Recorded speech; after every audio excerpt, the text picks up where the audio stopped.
Internet. Internet का नाम तो हर कोई सुने ही होंगे और हर कोई इसका यूज किए ही होंगे।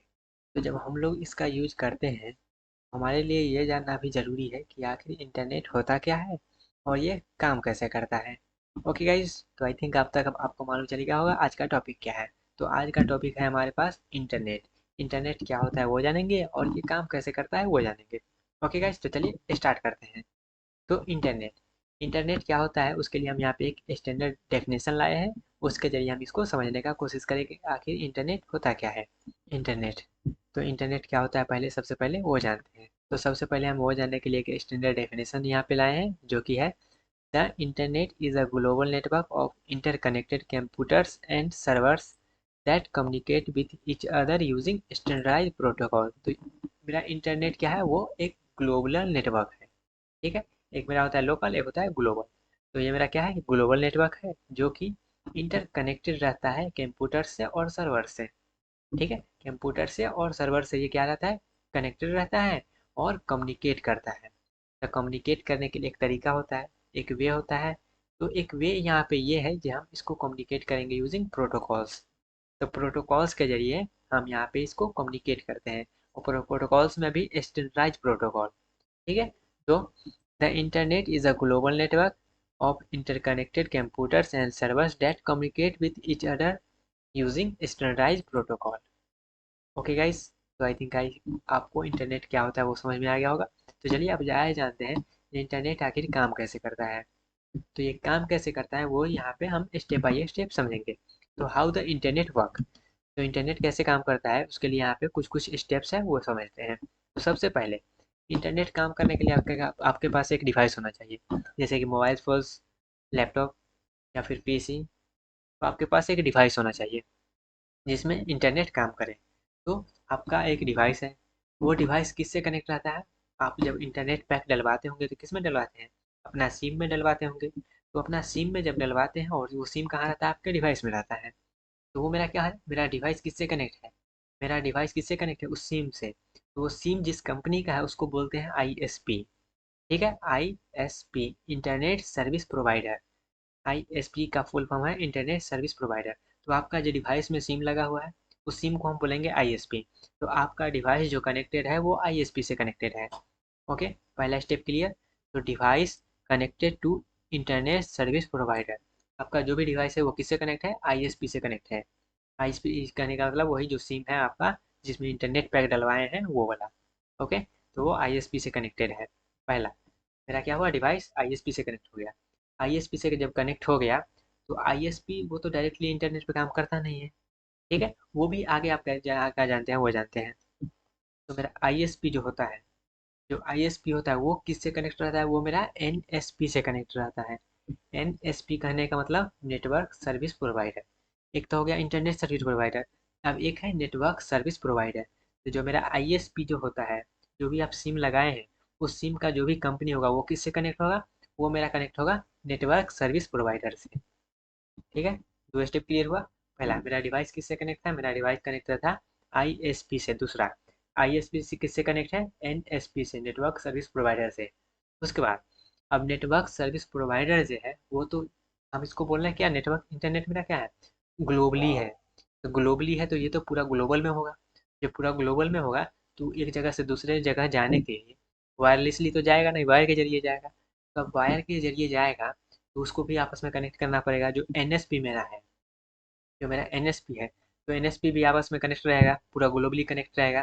तो अब यहाँ पे आप बात करते हैं एनएसपी कैसे कनेक्ट रहता है। तो एनएसपी मेरा कनेक्ट रहता है ऑप्टिकल फाइबर के जरिए। ऑप्टिकल फाइबर के जरिए मेरा ये कनेक्टेड रहता है। तो तीसरा स्टेप जानते हैं आप, NSP connected to backbone network. Backbone network का बैकबोन किसको बोला जाता है, ऑप्टिकल फाइबर को। ये ऑब्जेक्टिव क्वेश्चन हो सकता है क्या, बैकबोन ऑफ द नेटवर्क किसको बोलते हैं, ऑप्टिकल फाइबर को बोलते हैं। ओके, तो मेरा एनएसपी जो होता है वो किससे कनेक्ट रहता है, किसके जरिए कनेक्ट रहता है आपस में। जैसे कि दो एनएसपी है मेरा, तो वो दोनों एनएसपी को कनेक्ट करने के लिए, जैसे मान लीजिए ये एक पहला देश में है, ये दूसरा देश में है, एनएसपी का बात कर रहे हैं। जो मेरा है नेटवर्क सर्विस प्रोवाइडर, वो देश, दोनों देश के बीच में तो दूरी बहुत है। ठीक है, बीच में समुद्र वगैरह भी होगा। तो वो जो कनेक्ट रहता है वो ऑप्टिकल फाइबर के जरिए कनेक्ट रहता है। ठीक है, उसके बाद अब वो एनएसपी भी मेरा कनेक्ट हो गया आपस में। तो NSP जब कनेक्ट हो गया तो यहाँ पे बैकबोन नेटवर्क मतलब ऑप्टिकल फाइबर आपस में कनेक्ट हो गया, पूरा ग्लोबली कनेक्ट हो गया वो। और जब पूरा ग्लोबली कनेक्ट हो गया तो अब हम जो इंटरनेट चलाते हैं वो जो हमारा डाटा आता है वो किसके जरिए आता है, वो पैकेट स्विचिंग के जरिए आता है। Data transmission via packet switching. यहाँ पे बस बेसिक बेसिक चीज़ याद रखिए और यहाँ पे ज़्यादा ज़रूरी है नहीं। जैसे जैसे आप आगे बढ़ेंगे वैसे वैसे और जानकारी आपको मिलती रहेगी। ओके, तो इंटरनेट कैसे काम करता है, यहाँ पे जो भी हम स्टेप लिए हैं अभी उसको समराइज में बताते हैं। ओके, तो सबसे पहला मेरा डिवाइस किससे कनेक्ट है, ISP से। तो अब ISP से कनेक्ट है तो ISP किससे कनेक्ट है, मेरा NSP से। NSP, ISP मतलब इंटरनेट सर्विस प्रोवाइडर, NSP मतलब नेटवर्क सर्विस प्रोवाइडर। ओके, अब NSP से कनेक्ट हो गया। अब एक NSP दूसरे NSP से कनेक्ट रहेगा, जरूरी तो है नहीं ये पूरा ग्लोबल में एक ही NSP हो, जरूरी नहीं है एक ही NSP हो, बहुत सारा NSP हो सकता है। तो वो आपस में कैसे कनेक्ट रहता है, ऑप्टिकल फाइबर के जरिए। अब ऑप्टिकल फाइबर के जरिए कनेक्ट हो गया तो एक मेरा क्या हुआ, ग्लोबली कनेक्शन बन गया। जो कनेक्शन बन गया मेरा, जो भी कनेक्शन है वो हो गया। तो कनेक्शन जब बन गया तब अब जो भी हम डाटा ट्रांसमिट कर रहे हैं, एक जगह से दूसरी जगह मेरा डाटा जा रहा है, वो जाता है यूजिंग पैकेट स्विचिंग के जरिए। ओके, तो इस तरह से मेरा इंटरनेट काम करता है। तो यहाँ पे इसको हम समझने के लिए एक डायग्राम का हेल्प लेंगे जो कि है ये। ठीक है, तो इस तरह से आपको और अच्छे से समझ में आएगा। जैसे कि यहाँ पे मेरा है, ये मेरा पीसी है, यहाँ पे कोई भी आपका डिवाइस हो सकता है। ठीक है, मोबाइल, टैबलेट और ये जो भी है पीसी वगैरह वो सब। ठीक है, जैसे कि देखिए टैबलेट डिवाइस है, लैपटॉप है, पीसी है। ओके, अब ये सब जो है, ये मेरा टैबलेट जो है, पीसी जो है, ये सब किससे कनेक्ट है, राउटर से। ये सब आपस में किससे कनेक्ट है, राउटर से कनेक्ट है। राउटर में क्या होता है, जिससे इंटरनेट आप लेते होंगे वो।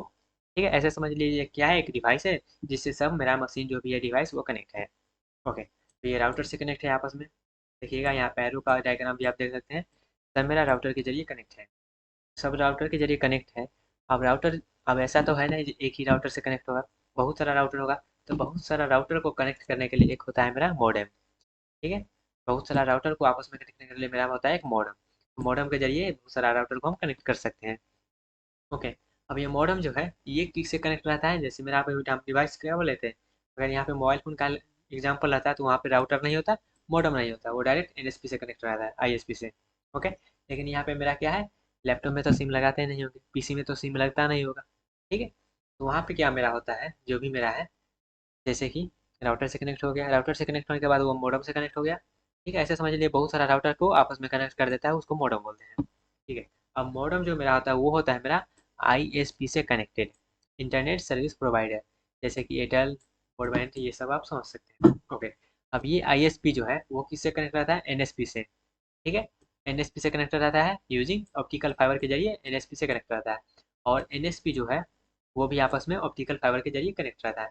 ऐसे समझ लीजिए ये राउटर है ये दोनों। ठीक है, ओके, उसके बाद ये जो मेरा है अब सर्वर से कनेक्ट रहता है, जो भी आप वेबसाइट को एक्सेस करना चाहते हैं इंटरनेट के जरिए, वो भी तो कनेक्ट रहता है आपस में, वो भी कनेक्ट रहता है मेरा वायर के जरिए। तो ये भी वायर के जरिए कनेक्ट रहता है। और जब हम उसको एक्सेस करते हैं तो क्या होता है, वो पैकेट के जरिए, पैकेट स्विचिंग के जरिए मेरा वो डाटा को ट्रांसमिट करता है। ओके, तो इस तरह से मेरा इंटरनेट है और हमको जो रिक्वायर्ड होता है वो हमको मिल जाता है। इस तरह मेरा इंटरनेट काम करता है और हमारा जो भी रिक्वायरमेंट होता है उसको फुलफिल करता है। तो आई थिंक आपको ये समझ में आ गया होगा इंटरनेट होता क्या है और वो काम कैसे करता है। Okay guys, web browser. तो वेब ब्राउज़र का यूज़ जनरली आप लोग करते ही होंगे। तो आज हम लोग यही जानेंगे कि वेब ब्राउज़र आखिर होता क्या है और ये काम कैसे करता है और इसमें क्या-क्या आप सावधानी बरत सकते हैं। ओके, तो चलिए जानते हैं वेब ब्राउज़र आखिर होता क्या है। तो वेब ब्राउज़र के लिए यहाँ पे एक स्टैंडर्ड डेफिनेशन लिखा गया है, वो स्टैंडर्ड डेफिनेशन को हम पढ़ते हैं और समझने का कोशिश करते हैं कि वेब ब्राउज़र आखिर होता क्या है। तो a web browser is a software application. ये क्या है, वेब ब्राउज़र मेरा एक सॉफ्टवेयर एप्लीकेशन होता है जो कि अलाउ करता है यूज़र को एक्सेस करने के लिए और देखने के लिए वेबसाइट को। ठीक है, तो a web browser is a software application that allow user to access and view website on the internet. Internet पे जो भी मेरा वेबसाइट मौजूद है, जो भी प्रेजेंट है, उसको देखने के लिए और उसको यूज़ करने के लिए मेरा जो भी है वेब ब्राउज़र हेल्प करता है। ओके, वेब ब्राउज़र क्या होता है वो मालूम चल गया। अब आप यह जानते हैं ये वेब ब्राउज़र तो क्या हो गया, वो क्या है मालूम चल गया। अब वेब ब्राउज़र का क्या क्या एग्जाम्पल है वो भी समझते हैं। तो आप जनरली यूज़ करते होंगे क्रोम का। तो क्रोम जो आप यूज़ करते हैं वो क्या है, एक वेब ब्राउज़र का एग्जाम्पल है। यहाँ पे टाइप्स ऑफ वेब ब्राउज़र, जैसे कि आप गूगल क्रोम यूज़ करते होंगे, उसका सिंबल कुछ इस प्रकार से रहता है। ये मेरा क्या है, वेब ब्राउज़र का एक एग्जांपल है। उसके बाद मोज़िला फायरफॉक्स, मोज़िला फायरफॉक्स भी एक वेब ब्राउज़र का एग्जांपल है।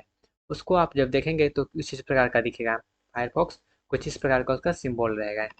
उसके बाद माइक्रोसॉफ्ट इज़, तो माइक्रोसॉफ्ट एज जो है उसका कुछ इस प्रकार का सिंबल रहेगा। Safari, safari generally MacBook Apple में रहता है, तो वो सफारी कुछ इस प्रकार का रहेगा। ये जो है इस प्रकार का सिंबल रहेगा। फिर ओपेरा है, बहुत सारे यहाँ पे वेब ब्राउज़र है, कुछ कुछ एग्जांपल हम यहाँ पे लिए हैं। वेब ओपेरा हो गया। उसके बाद इंटरनेट एक्सप्लोरर, तो इंटरनेट एक्सप्लोरर इस प्रकार का रहता है। उसके बाद ब्रेव, तो ब्रेव का सिंबल कुछ इस प्रकार का रहेगा। उसके बाद टॉर ब्राउज़र, तो टॉर ब्राउज़र को ओनियन भी बोला जाता है, तो इस प्रकार का इसका सिंबल रहेगा।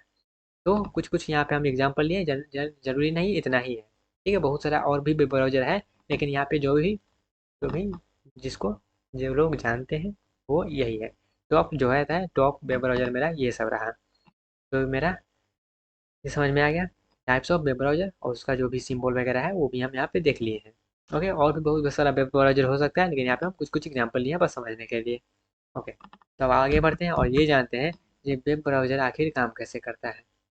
हाउ वेब ब्राउज़र वर्क, तो वेब ब्राउज़र काम कैसे करता है वो समझते हैं। तो वेब ब्राउज़र काम करवाने के लिए क्या करते हैं, सबसे पहले आप सर्च बार में जाकर कोई भी यूआरएल को वहाँ पे इंटर कर देते हैं।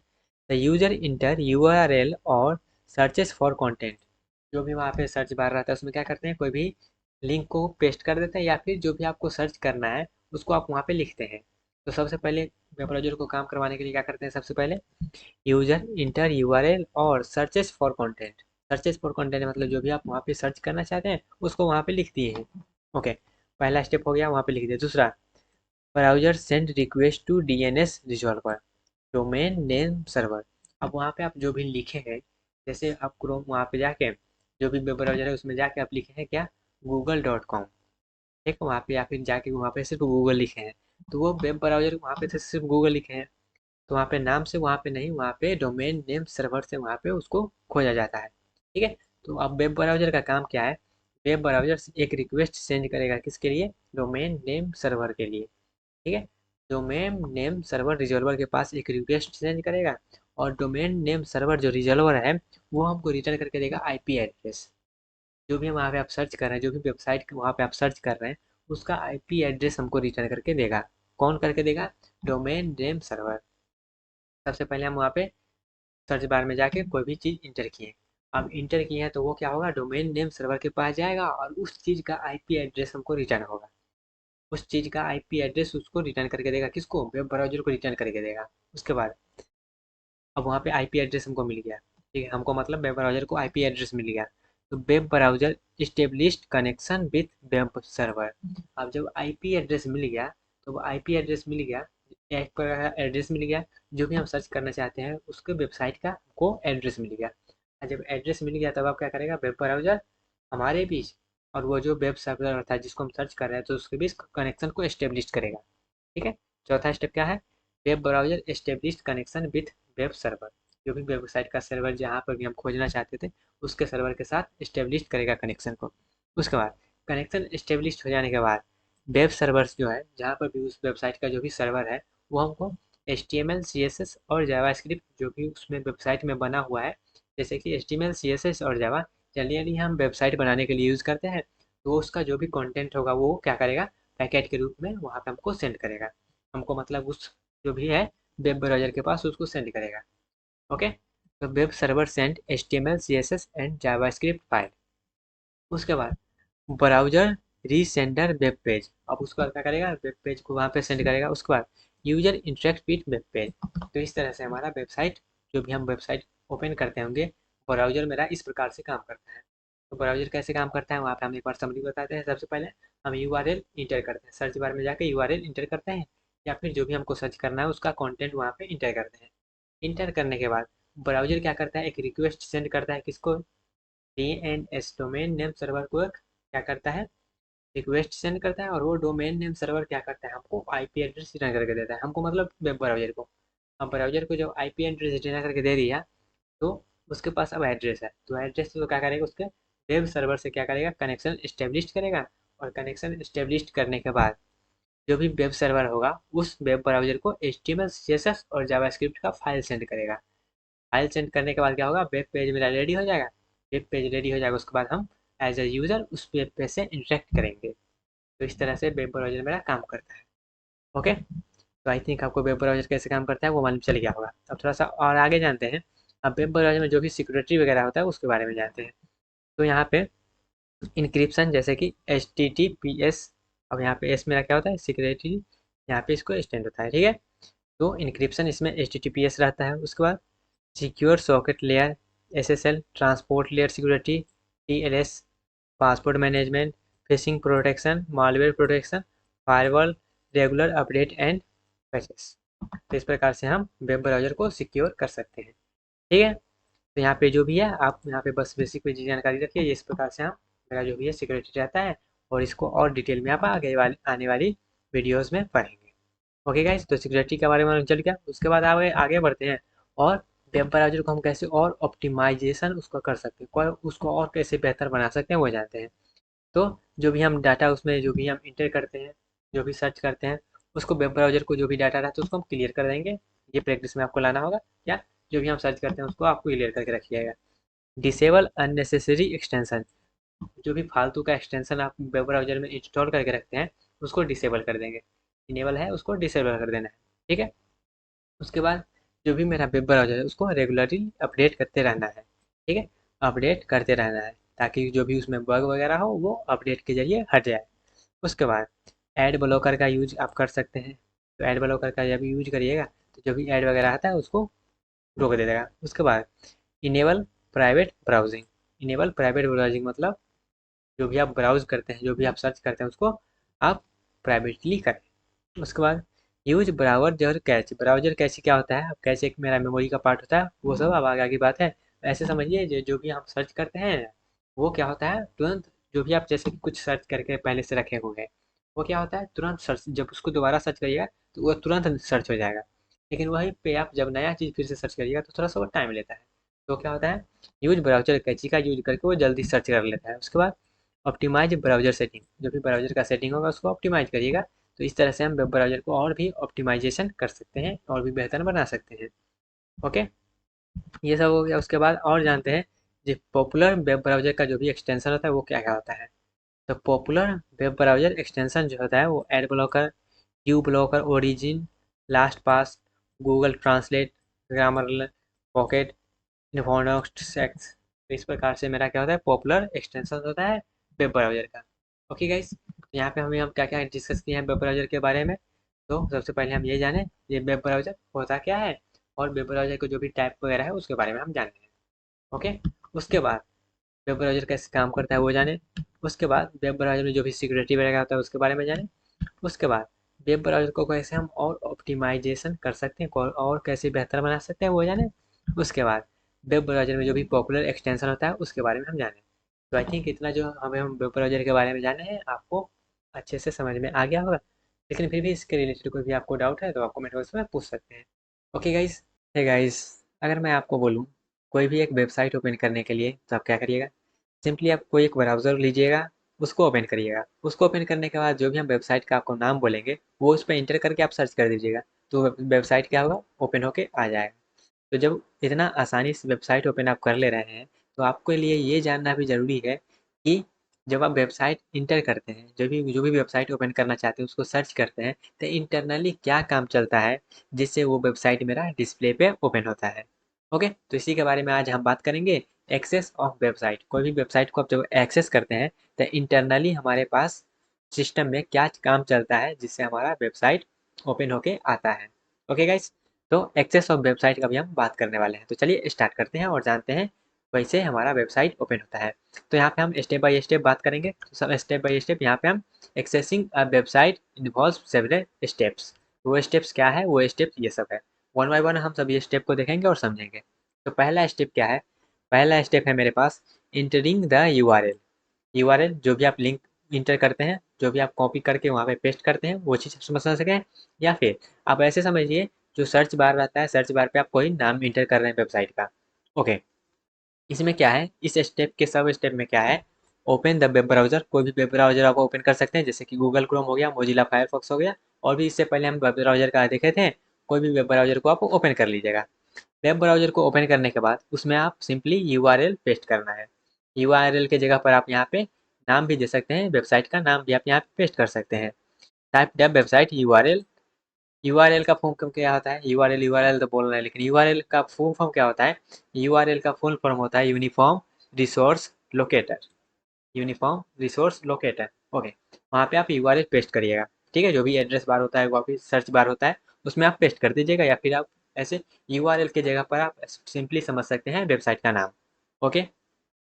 सिंपली आप समझिएगा वेबसाइट का नाम, उसको उसमें पेस्ट कर देना है, लिख देना है। उसके बाद क्या करना है? इंटर करना है, इंटर करना है, ठीक है। तीसरा स्टेप क्या है? इंटर करना है। तो इस तरह से हम क्या करते हैं? यूआरएल को इंटर करते हैं और सर्च करते हैं। उसके बाद अब जब हम वहाँ पे इंटर कर दिए हैं, इंटर कर दिए, तो वहाँ पे क्या होता है? 1-2 सेकंड में मेरा वेबसाइट ओपन होकर आ जाता है। लेकिन यहाँ पे इंटरनली आप 1-2 सेकंड में क्या काम चलता है वो जानते हैं, ओके। तो वहाँ पे जब इंटर करते हैं उसके बाद क्या होता है?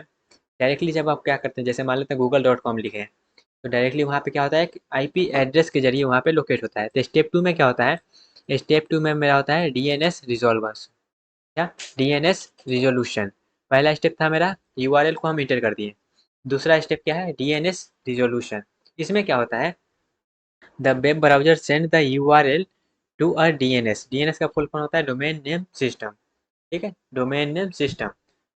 तो क्या होता है? जो भी वेब ब्राउजर में हम क्या किए हैं? नाम इंटर किए हैं, कोई भी वेबसाइट का नाम इंटर किया है, या फिर उसका जो भी यूआरएल था उसको हम पेस्ट किए हैं, तब क्या होता है? वो जो हम यूआरएल या फिर नाम वहाँ पे इंटर किए हैं उसको क्या कहता है? डीएनएस रिजॉल्वर के पास जाता है।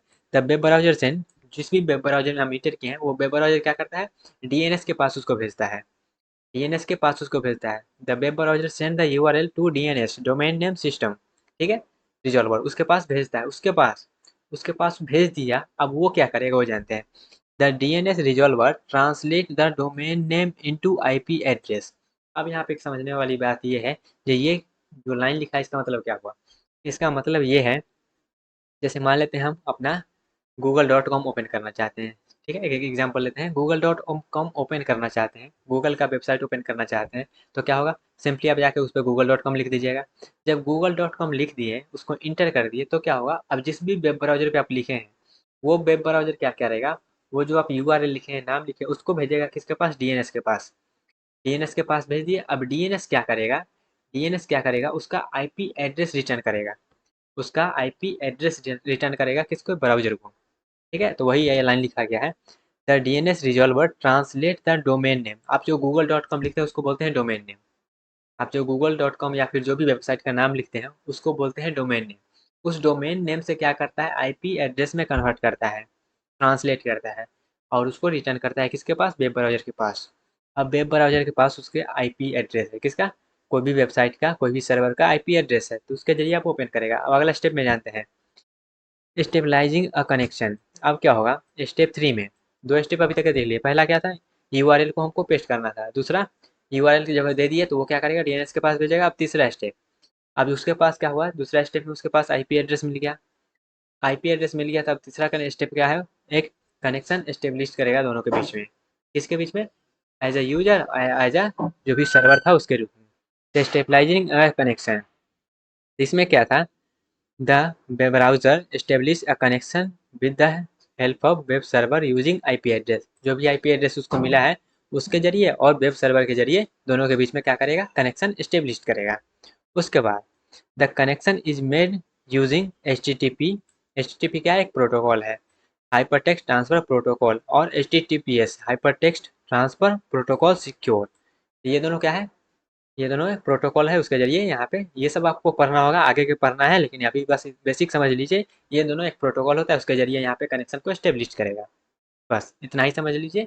उसके बाद आगे जानते हैं। अब कनेक्शन को एस्टेब्लिश कर दिए, कनेक्शन को एस्टेब्लिश कर दिए, तो अब क्या होगा? Sending a HTTP request. ये दोनों प्रोटोकॉल के जरिए क्या होगा? कनेक्शन एस्टेब्लिश होगा। तो अब क्या करेगा? HTTP रिक्वेस्ट सेंड करेगा यहाँ से। The browser send an HTTP request to web server. जो भी वेब सर्वर है, जो भी वेबसाइट को हम एक्सेस करना चाहते हैं उसका एक सर्वर होगा। उस सर्वर के पास क्या होगा? HTTP रिक्वेस्ट जाएगा। The request include URL, HTTP mention, get post and headers. इसमें बहुत सारा चीज़ रहता है, बस अभी इतना समझ लीजिए। वो क्या होगा, HTTP रिक्वेस्ट भेजेगा। रिक्वेस्ट जब भेजेगा उसके बाद क्या होगा, जब रिक्वेस्ट भेजा है तो रिस्पॉन्स देना भी ज़रूरी है। ठीक है, तो अब अगला स्टेप में रिस्पॉन्स देगा। स्टेप 5 में क्या है, रिसीविंग द HTTP रिक्वेस्ट। जब यहाँ पे रिक्वेस्ट भेजा था, अब रिस्पॉन्स में मिलेगा, तो HTTP यहाँ पे रिस्पॉन्स मिलेगा। रिस्पॉन्स में क्या मिलेगा, the web server process the request.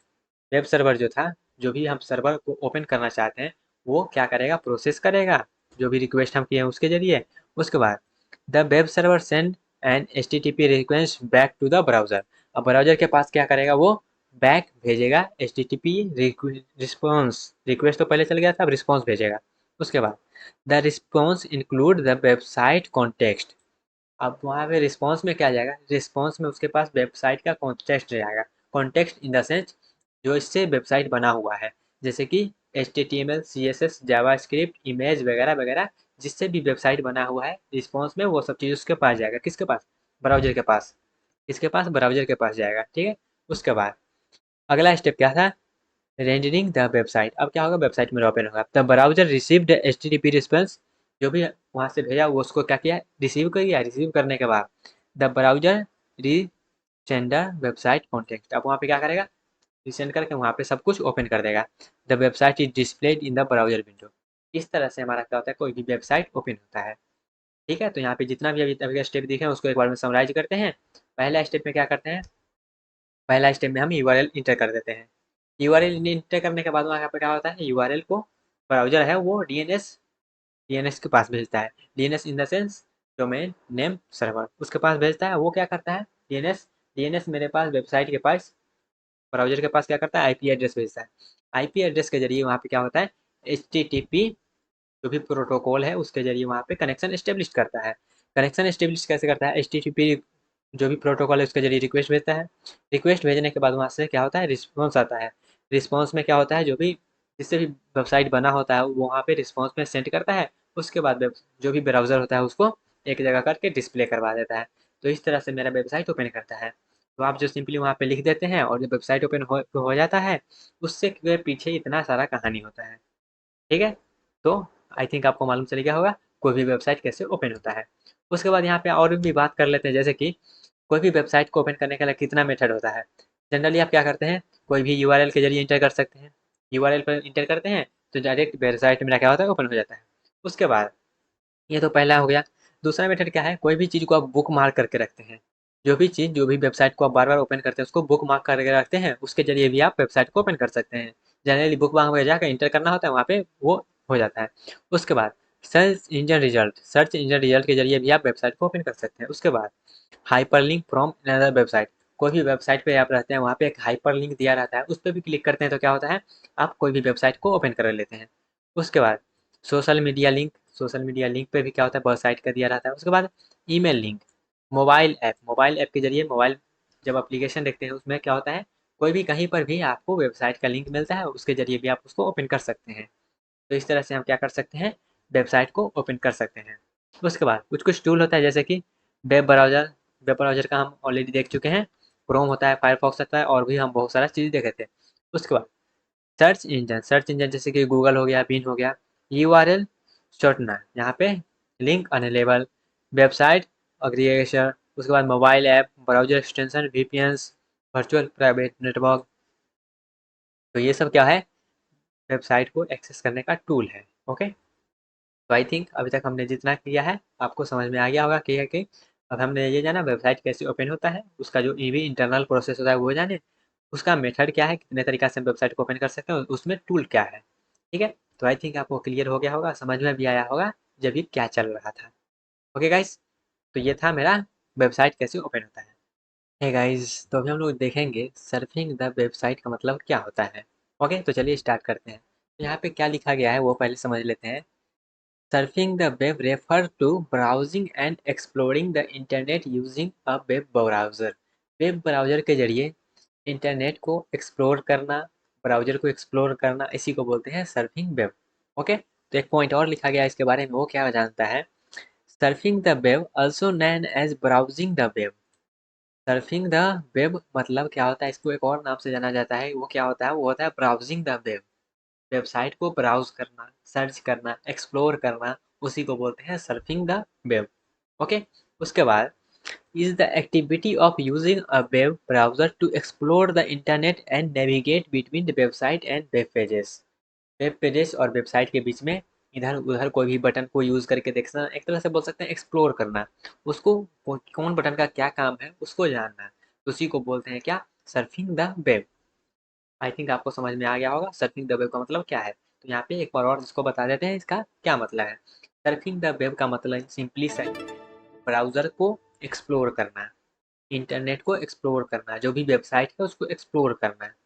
ठीक है, सिंपली इसका मतलब क्या है, एक्सप्लोर करना है क्या चीज़ को, वेब ब्राउजर को एक्सप्लोर करना, वेबसाइट को एक्सप्लोर करना, जो भी वेब पेजेज है और वेबसाइट है उसके बीच में जो भी बटन वटन है उसको नेविगेट करना, सबको यूज करके देखना, एक्सप्लोर करना।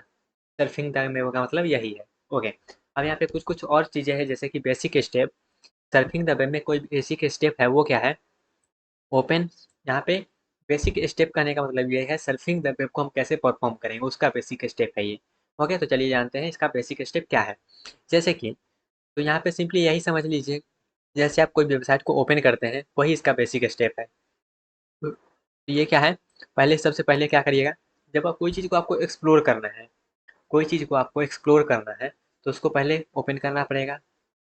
कोई भी वेबसाइट को आपको जानना है तो उसको पहले ओपन तो करना पड़ेगा, तो ओपन करना है तो क्या करना है, वेबसाइट को ओपन करने के लिए हमको क्या चीज़ का ज़रूरत पड़ता है, वेब ब्राउज़र का ज़रूरत पड़ता है। तो सबसे पहले हमको वेब ब्राउज़र चाहिए।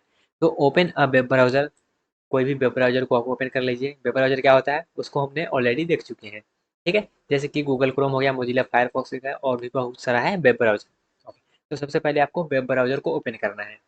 वेब ब्राउज़र को ओपन करने के बाद, वेब ब्राउज़र को ओपन करने के बाद जो भी वेबसाइट को आप क्या करना चाहते हैं, एक्सप्लोर करना चाहते हैं, उसको क्या करना है, उसका यूआरएल इंटर करना है। यूआरएल या फिर डोमेन नेम उसको इंटर करना है। डोमेन नेम या फिर यूआरएल आप उस पर जब इंटर कर दीजिएगा और सर्च करिएगा, सर्च कर दीजिएगा तो क्या होगा, ओपन होगा। उसके बाद तो वहाँ पे क्या होगा, ओपन हो जाएगा। तो यहाँ पे प्रेस कर देना है इंटर को और या फिर क्लिक सर्च को, तो वो ओपन हो जाएगा। ओपन होने के बाद ब्राउज़र थ्रू सर्च रिजल्ट और नेविगेट द डिजायर्ड वेबसाइट, जो भी वेबसाइट होगा उस पर आप नेविगेट करके इंटर कर लीजिएगा। जैसे आप कोई भी यहाँ पे ये लाइन का मतलब क्या है, जैसे आप कोई वेबसाइट ओपन किए, तो वेबसाइट ओपन किया इसका मतलब ये तो नहीं जो फर्स्ट में रिजल्ट आएगा वही आप चाहते होंगे ओपन करना हो, वही आपका डिजायर्ड होगा, ये ज़रूरी तो नहीं है। तो आपको जहाँ पर भी डिजायर्ड वो वेबसाइट दिखे, जो भी वेबसाइट को ओपन करना चाहते थे, वहाँ पे आपको क्या करना है, नेविगेट करके उसको ओपन कर लेना है। ठीक है, यही ये बोल रहा है। उसके बाद तो बेसिक स्टेप में कोई भी वेबसाइट को आप कैसे ओपन करना चाहते हो वो डिटेल क्या, ठीक है। उसके बाद उसमें नेविगेट करके आपको एक्सप्लोर करना है, सर्फिंग द वेब को परफॉर्म करना है। उसके बाद वेब ब्राउजिंग टूल जैसे कि है सर्च इंजन, गूगल हो गया, बिन हो गया, बुक मार्क के जरिए आप कोई भी वेबसाइट को ओपन करना चाहते हैं।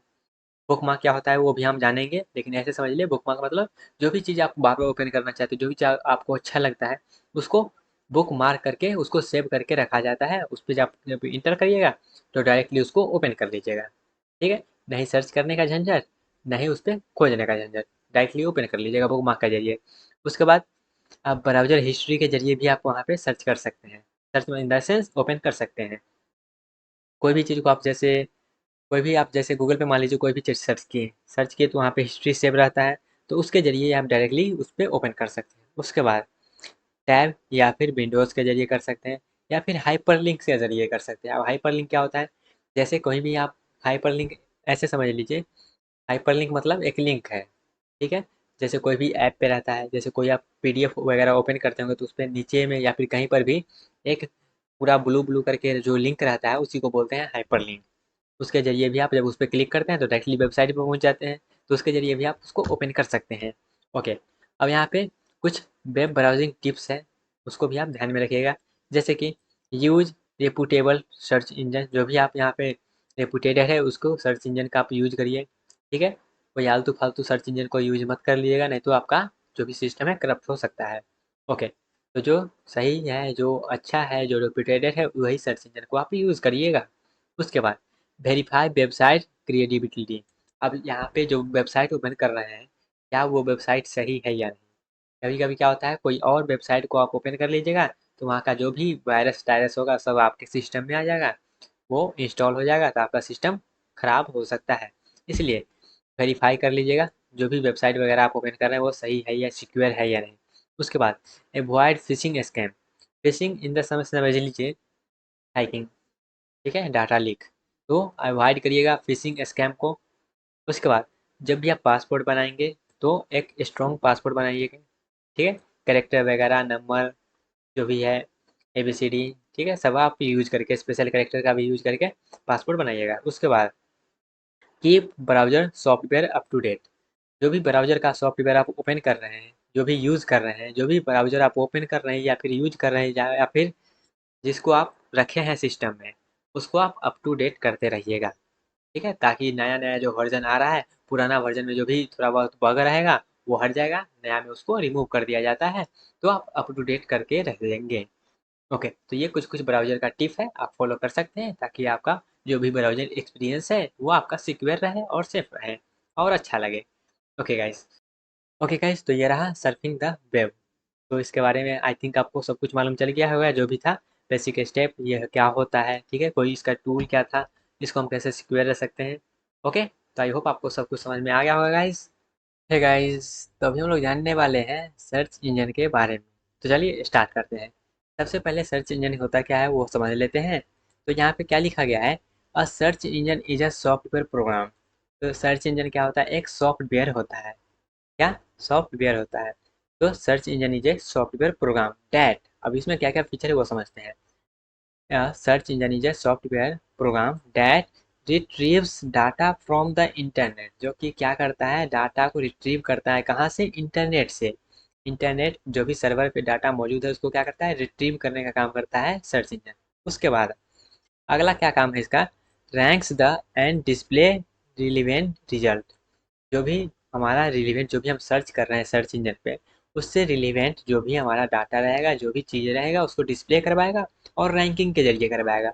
रैंकिंग इन द सेंस क्या होता है, जो भी मोस्ट पॉपुलर रहता है, जो भी अच्छा कंटेंट रहता है उसको रैंकिंग ज़्यादा करके सबसे पहले वो रिजल्ट जो भी डिस्प्ले करवाता है। उसके बाद जैसे जैसे रैंकिंग कम होने जाता है वैसे वैसे वो डिस्प्ले करवाते जाता है, लेकिन ठीक है, टॉप मोस्ट रिजल्ट वही आता है जिसका रैंकिंग हाई रहता है। उसके बाद अगला स्टेप क्या है, allow user to search a specific information. ये हमारा क्या करता है, एक फीचर प्रोवाइड करता है जिसके जरिए यूजर क्या करता है, एक स्पेसिफिक इंफॉर्मेशन को यहाँ पे सर्च कर सकता है। ओके, तो ओवरऑल अभी तक हमने सर्च इंजन के बारे में क्या जाना, तो सर्च इंजन के बारे में हम ये जाने अभी तक कि सर्च इंजन क्या है, एक सॉफ्टवेयर प्रोग्राम है जो कि डाटा को रिट्रीव करता है कहाँ से, इंटरनेट से, और ये रैंकिंग के जरिए डाटा को डिस्प्ले करवाता है और यूजर को ये अलाउ करता है कि वो कोई स्पेसिफिक इंफॉर्मेशन पे सर्च कर सके। ओके, तो ये सर्च इंजन के बारे में थोड़ा बहुत पॉइंट था। अब चलिए और जानते हैं सर्च इंजन के बारे में। ओके, तो यहाँ पे कुछ कुछ पॉपुलर सॉफ्टवेयर है जो है सर्च इंजन का, वो जहाँ समझ लेते हैं वो क्या क्या चीज़ है। तो वो यहाँ पे कुछ कुछ है, जैसे कि गूगल हो गया, गूगल भी क्या है, एक सर्च इंजन है। गूगल हो गया, बिंग हो गया, याहू है, डक डक गो है, बैदू है, याडेक्स है, आस्क है, वो है। तो ये सब क्या है, पॉपुलर सर्च इंजन है। ठीक है, आप जनरली गूगल का नाम सुने होंगे या फिर याहू का नाम सुने होंगे, ठीक है, लेकिन इतना सारा सर्च इंजन होता है और भी सर्च इंजन होता है। ये हमने कुछ कुछ पॉपुलर है जो वो लिखे हैं, ठीक है, लेकिन जरूरी नहीं है ये 8 ही सॉफ्टवेयर है, और भी बहुत सारा जो भी है सर्च इंजन है। ओके, लेकिन ये क्या है, पॉपुलर है, टॉप मोस्ट है ये सब। ओके गाइस, जैसे गूगल को आप देखते होंगे इस प्रकार का सिंबल रहता है, ठीक है, बिग का इस प्रकार का रहता है, याहू का इस प्रकार का रहता है, आस्क डगडगो का इस प्रकार का रहता है, वो फिर बैदू, तो ये सब इसका सिंबल है, इस प्रकार का रहता है। ओके, और भी इसके बारे में कुछ कुछ जानते हैं जो ये काम कैसे करता है, how search engine work. Search engine काम कैसे करता है वो समझते हैं।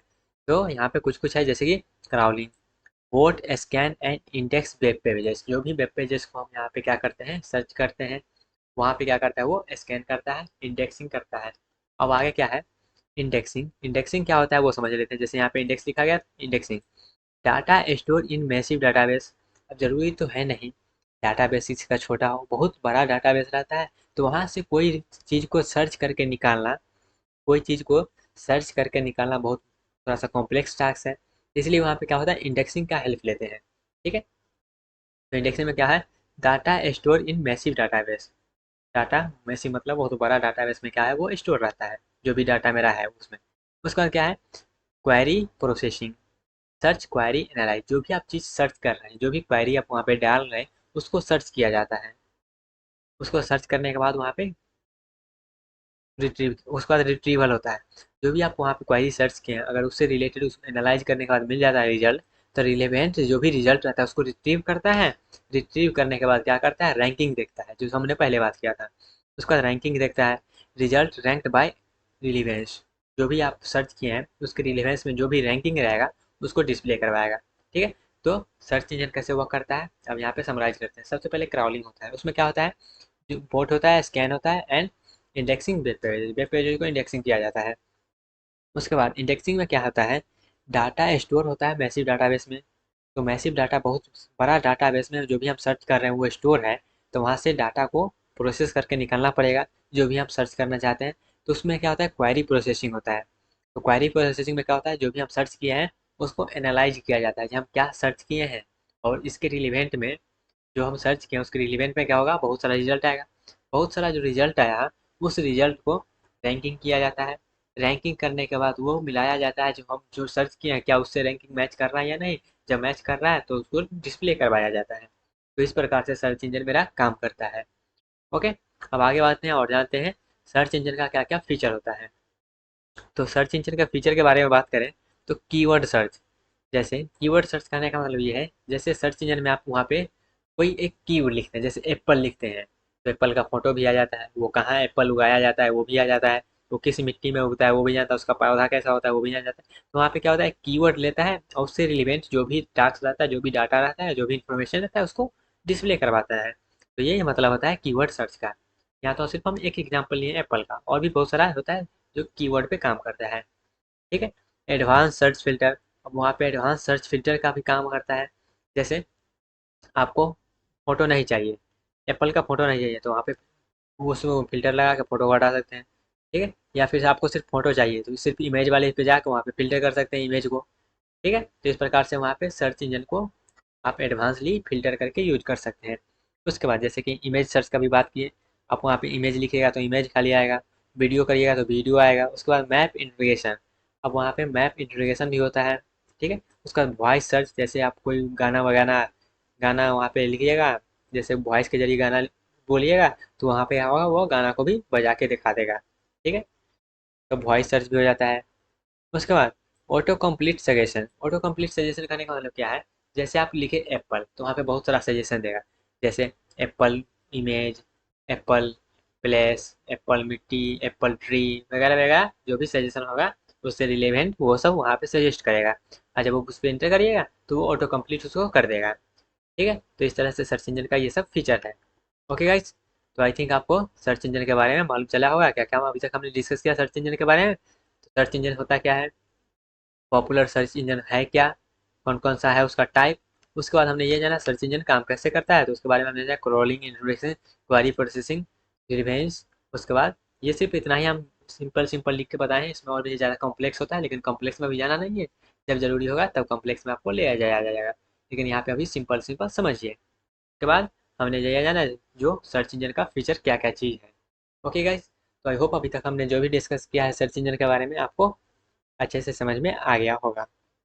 है गाइस, तो अभी हम लोग जानेंगे कस्टमाइजेशन ऑफ वेब ब्राउज़र के बारे में। तो चलिए स्टार्ट करते हैं। तो कस्टमाइजेशन ऑफ वेब ब्राउज़र का मतलब क्या होता है, कस्टमाइजेशन का मतलब तो आपको मालूम ही होगा, इधर उधर करके अपने मन मुताबिक सेटिंग करना, उसी को कस्टमाइजेशन बोलते हैं। तो इसका भी यहाँ पर भी वही मतलब है। The customising your web browser can enhance your browsing experience. तो यहाँ पे क्या लिखा गया, customising your web browser can enhance your web browser. जब अपने मन मुताबिक कोई चीज़ को आप कर लेंगे तो वो तो इन्हेंस होना ही है। ठीक है, तो कस्टमाइजेशन ऑफ वेब ब्राउज़र का मतलब क्या है, आप अपने मन मुताबिक आपको जिस प्रकार से अच्छा लगता है आप उस प्रकार से वेब ब्राउज़र को बना सकते हैं। ठीक है, अब ऐसा नहीं चाहिए सब कुछ अपने मन मुताबिक, वहाँ पे कुछ कंडीशन है जो भी वहाँ पे सेटिंग अलाउ किया जाता है, उसी को सिर्फ आप अपने मन मुताबिक वहाँ पे चेंज कर सकते हैं, ताकि आपका जो भी एक्सपीरियंस है ब्राउजिंग एक्सपीरियंस वो बढ़ सके। ओके, तो customising your web browser can enhance your browsing experience here a comprehensive overview. जैसे कि यहाँ पे देखिएगा आप क्या क्या चीज़ कस्टमाइज कर सकते हैं। तो कस्टमाइजेशन ऑप्शन कोई भी वेब ब्राउजर में कौन कौन सा रहता है वो समझते हैं। तो सबसे पहला क्या है, होम पेज। होम पेज को आप कस्टमाइज कर सकते हैं। Set your preferred home page.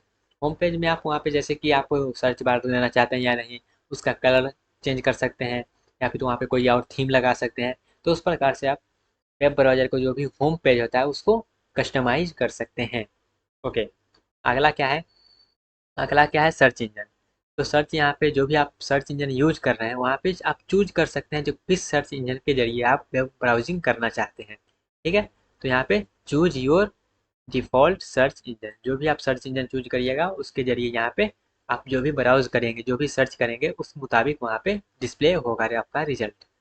Okay, तो आप होम पेज को वहाँ पे कस्टमाइज कर सकते हैं, सर्च इंजन को कस्टमाइज कर सकते हैं और भी बहुत कुछ है, जैसे कि थीम को आप या फिर स्किन थीम या स्किन बोल सकते हैं। ब्राउज़र का जो भी अपीयरेंस होगा, जैसे कि आप डार्क मोड में ओपन करना चाहते हैं या फिर जो सिस्टम का डिफ़ॉल्ट मोड है, जैसे कभी कभी होता है वाइट में आ जाता है, कभी कभी ब्लैक में आता है। तो आप जो भी वहाँ पे अपीयरेंस देंगे उस प्रकार से वहाँ पे क्या होगा, उसका थीम आपका डिस्प्ले होके आएगा। जनरली मैं तो ब्लैक वाला यूज़ करता हूँ तो मेरा डार्क थीम आएगा। ओके, आप जब चूज नहीं करिएगा तो बाय डिफ़ॉल्ट जो होता है वो सिस्टम के अनुसार होता है। अगर सिस्टम का आपका डिफ़ॉल्ट में डार्क वाला है तो डार्क वाला आएगा, नहीं तो व्हाइट वाला है तो व्हाइट वाला आएगा। ठीक है, तो जिस प्रकार से आप वहाँ पे दीजिएगा उस प्रकार से आपका आएगा। ठीक है, तो थीम का भी समझ में आ गया। उसके बाद क्या है? उसके बाद मेरा एक्सटेंशन या एड्स ऑन। तो एक्सटेंशन मतलब क्या होता है? जैसे कि आप जो भी जो भी कोई भी मान लेते हैं वेबसाइट को आप ओपन किए, ठीक है, कोई भी वेबसाइट को ओपन किया तो वहाँ पे क्या क्या होता है? ऐड आता है। तो वहाँ पे आप ऐड ब्लॉकर एक एक्सटेंशन लगा सकते हैं जिससे आपका ऐड ना आए। ठीक है, तो एक्सटेंशन लगा सकते हैं एड्स ऑन, जैसे कि install plugin for added functionality, कोई भी फंक्शनैलिटी को आप ऐड करने के लिए वहाँ पे एक्सटेंशन वगैरह लगा सकते हैं।